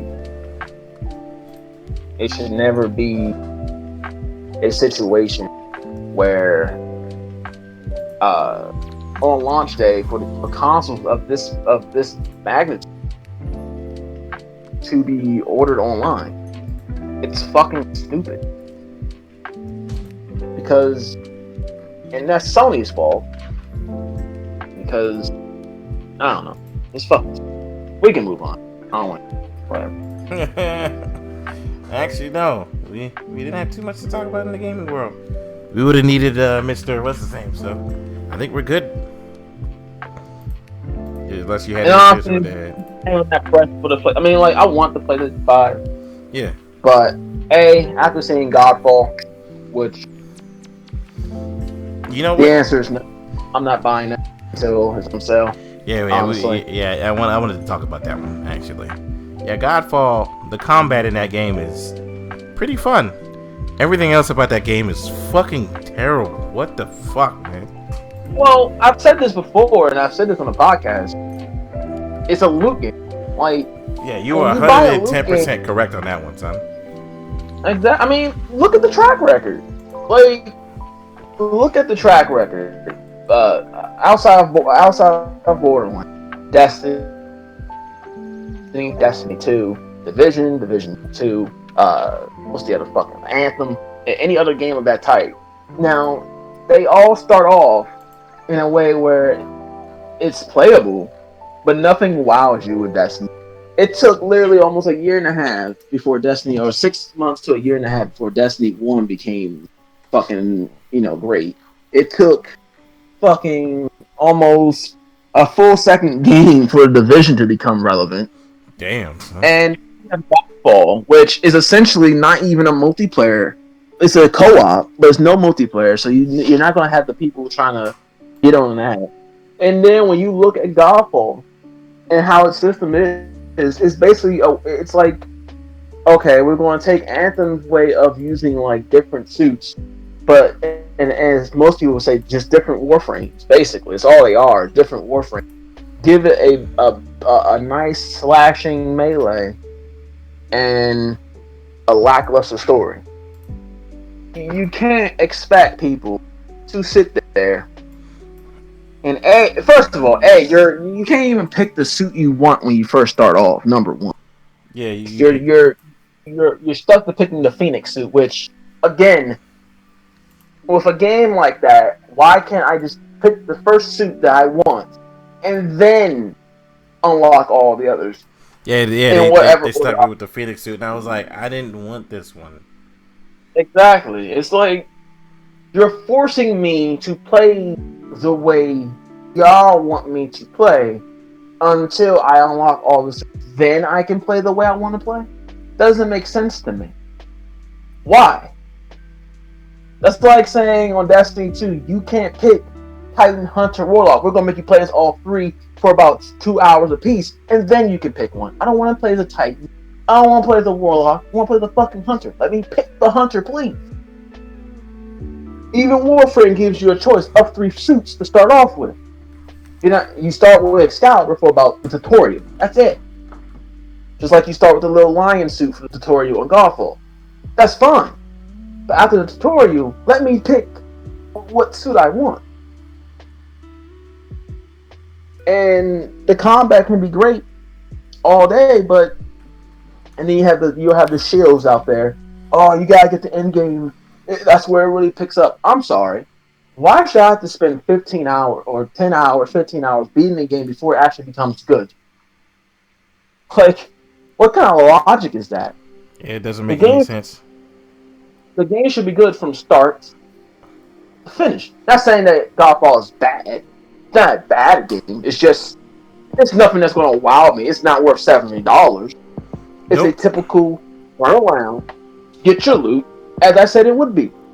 And most people I'm hearing it says that endgame has less than Anthem. Which, if that's the case, I don't know that for sure.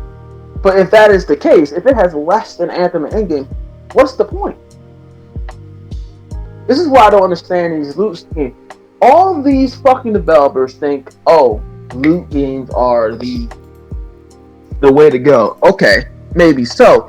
But you've had Division 2, Destiny 2 come out. Fairly successful game. You have been in development for Godfall for how long? Why do loot games feel this need to come out with a shitty game only to try to improve it 6 months down and then expect to get players back? Why? Yeah. Why must you make a shitty game or a half a game? For what? To make it seem as if you're adding new content?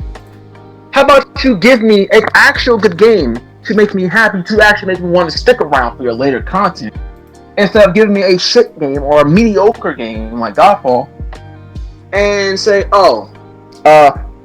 give us time to, get the in-game stuff and add raids. No, all this stuff should have been added from day one. Maybe not raid, but things should be in place. All these other loot games have done. Take notes. Look at Anthem. Anthem's the biggest failure of loot games probably of all time. Take notes. Why would you? First of all, even Anthem lets you choose your first suit. Yes, they do. How would you? I said yes, they do. You do the tutorial as the basic ranger, but after that, pick whatever suit you want. Now I guarantee you, in about 2 months, 3 months, Godfall will put a patch where you can start any suit you want, and then they'll do this and that and that. And it's like, come on, man. Why must I wait for y'all to fix the game for me to actually enjoy the game to its fullest potential? Combat's only gonna last me for so long. Great, the dual swords and the spear, the weapons I was pretty much going to use anyway. Yeah, they're great, but everything else around me is garbage. It's the same thing I say about when I see fights in anime. Yeah, the fight scene was great, but everything leading up to it was garbage. That doesn't make it good. That does not make it good. I don't know, man. Godfall, I said it. With a loot game, I already know what to expect. And, I mean, you were right 110%. That's what makes it even funnier. I mean, it's a loot game. I've been content. After Anthem, which I've even defended Anthem on some point on this very podcast. But even Anthem, like when you pay $60 or full price for these games, and then you basically get burned and burned and burned. Not saying I didn't have fun with Destiny 1 and 2. I'm not saying that whatsoever. I enjoyed them. They just got kind of old after playing them so long. But they came out, they weren't good. They were very quick. You beat the game, you get to that, and then you're just sitting there bored out your fucking mind. Division, the same thing. Division 1. When you get burned by so many loot games, you get to a point where every loot game in your eyes automatically is a 2 out of 10. Automatic. I don't give a fuck what they show. Yeah. They can show me a girl with big tits. 2 out of 10. Godfall, I watched Fighting Cowboy play. Shout out to him. Yeah. I sat there and I watched with open eyes. Gameplay looked as smooth as ever. Dual blades, he was using them most of the time. Fucking fantastic. I'm like, okay, this is great. It got in the moment it said you can only choose one suit. Yeah. It already went down to like a 5. Automatic. 5. Looking at that first level and what he was doing, about 4. And then the fact that he only live streamed that for like an hour and a half before jumping into something else, that pretty much tells you right there. He Now, wasn't able to granted, get anything else until about an hour and a half. well, no, he did a tutorial. He did a suit. He played with the suit, but he was so bored and so just blah. He got off the game within an hour and a half, and he even said on one of his other streams that he may not even play the game anymore. He may not go back to Godfall because it's a generic game. Get your shit, run around, fight. Now will co-op help that game? Probably so. Probably so. That probably could be a game for co-op. But I mean, let's face facts here. I mean, just no. Loot games need to stop coming out as garbage, thinking that by adding stuff is going to make the fan base stay around. You need to attract them first. You need to attract them, and you need to get them to want to see your shit. You need to want to get them to stay around. You need to want to get them to like actually say, okay, that from start to finish was good. In game is even better. I can't wait to what they add. Not start to finish was trash. In game is okay. Co-op is where it shines, but I couldn't care what they add. I'm done. You know, you don't want that. Anthem is literally reworking their entire system. I don't know if you've seen the screenshots or video of it. No, I stopped caring. Yeah, I mean, I stopped caring too, but someone shared it to me, so I looked at it. And I'm like, okay, why didn't y'all do this before? Like, that's another thing that irritates me with these loot games. It's like you find out all these decisions after the facts. Y'all didn't play test this game and say, oh, maybe we should revert this because obviously this is not a good system. You need the feedback of 1 billion players to find that out. Your game testers don't come to you with these issues. What, do they look at the graphics? Oh, the graphics are good. It shoots well. It feels okay. We can send it out. We don't comment. We don't question the mechanics. We don't question the integrity of the game, the length, the what is there to do. We just say, oh, it controls well and the graphics well. There's no super bugs. We'll ship it out. Is that what these game testers do? They don't actually play the almost a full length game and actually say what the issues can be. Nope. I understand we have deadlines, but I'd rather have my game delayed and actually good than come out, be shit on, pull it, basically rework the entire game, and then try to re-release it in hopes people give you a second chance. Yeah, just like Fallout 76. But it's not going to work. Exactly. The only game that it worked for so far is Final Fantasy: A Realm Reborn. Because they completely uprooted the whole game. Exactly. I think that's what Anthem is doing. Granted, I think you can still play Anthem, but they're basically changing everything about the game. And I look at this and I'm like, why didn't y'all just do this at first? It took y'all to make the game, ship the game. Think of this stuff. Don't you think before y'all do? No, they care about quick cash grab because microtransactions. Listen, microtransactions are a thing, and they will always be a thing. But in order for them to be successful, you have to have a good game. A game people actually want to put money towards. That's what make it even funnier. What is it? Fucking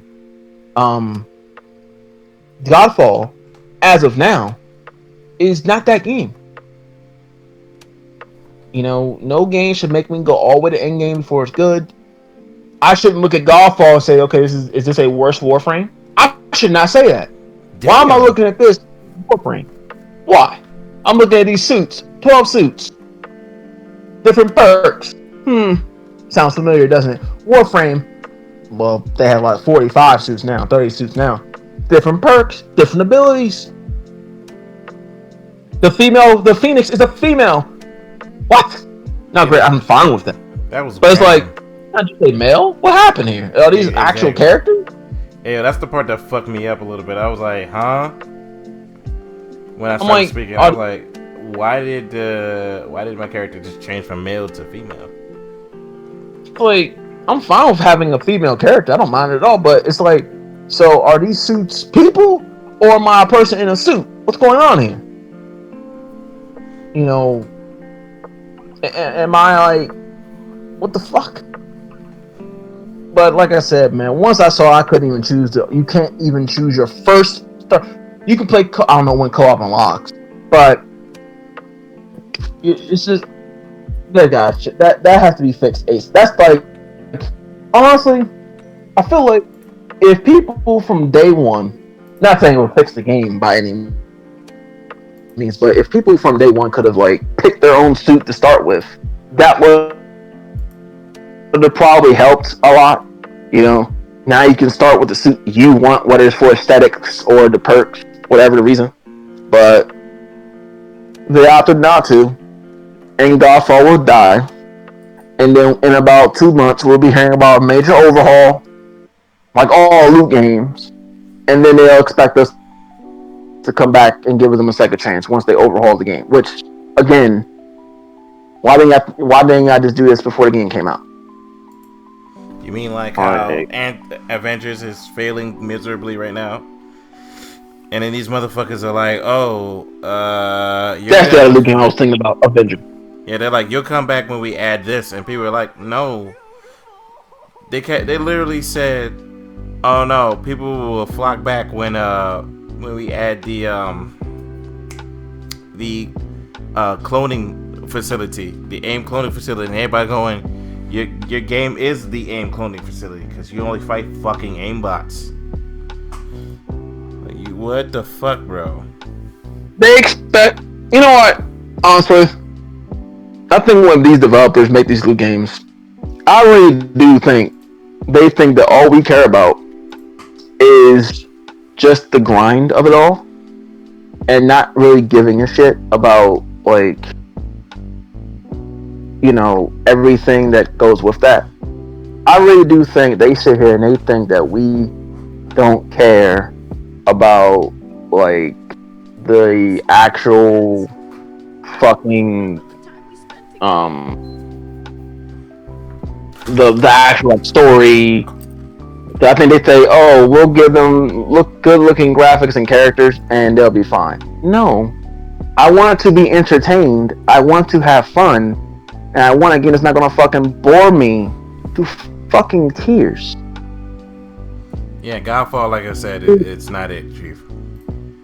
I noticed that as soon as I looked at the gameplay. I'm like, and I purposely, people say, oh, why did you watch it? You ruined the game. I'm like, no, I didn't. I didn't ruin shit. You know why I didn't ruin shit? Because at the end of the day, I already knew what I was, you know, getting myself into. By it being a loot game, I looked at that and I said, okay, let's see how it performs. Is it worth $70? The answer is no. It's worth like $40. And I said, okay, well, I'll wait. I'll buy it. Now, am I not going to buy it? I'll buy it. not for $70. Well, for me about $60-something, but no, I'm not buying that. I have no reason to Damn, son. to buy it. I mean, yeah, not yet. I wouldn't suggest people buy it right now anyway. There's just no point. Like, it's honestly, it's just fucking stupid. Like, I'm not gonna sit here and buy that, you know, when I would be. I mean, cause face it, honestly, just like Cowboy did. If I would probably try Godfall first, but after being bored out of my mind, you know what game I'd be playing. I'd be on Demon Souls right now with no hesitation. Of course. There wouldn't be a hesitation in my brain. So, you know, I'd definitely be on fucking. Oh, did I get him? Son of a bitch! What happened? Something happened? Oh my god. I hate. Wait a minute. Wait. You know what? I'm done. I quit. Something happened? I'm fucking playing Genshin Impact. I did a roll, right? Yeah. That new character child is out, right? Mm-hmm. Okay. I roll his banner. Not only do I get a 5-star, not only that, and it isn't him, which I don't understand how that works. It's his banner. Why is he not the only 5-star in his banner? Yeah. 2, you gave me every character but him. You gave me the girl again, the cat again, the thunder girl again, and another 5-star of this little midget girl. Why? I don't understand this. You gave me literally everything I could want except the person I want. What is this? I literally Done. stopped when when I got a duplicate Amber. I literally stopped. Done. Well, the thing is, I don't mind the dupes because you actually need them. But the thing is, I have a 5-star. Why is he not my 5-star? Who is this? Who is clean? Who are you? I'm done. I think if there's any way to end the gaming podcast, man, it's right there. Right there, folks. That right there is why I hate Gotcha. That right there. Garbage. Garbage. In fact, I'm gonna take a screenshot of this. Fucking garbage. What the fuck is this? Damn, son. I don't understand. Why do we have banners? And when his drop rate is apparently increased! How does this work?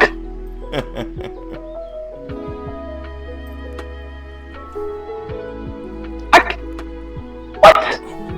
Folks, Gotcha games are fucking garbage. I'm saying this now. Gotcha games are the worst in the business.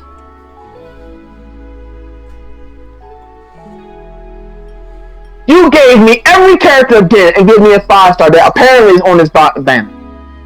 How do I get a 5-star above the person who's supposed to have the highest drop rate of the 5 stars? What? Come on, man. That just doesn't make sense. It doesn't make any sense. Well, I guess we can end the podcast on that. Catch you later, folks.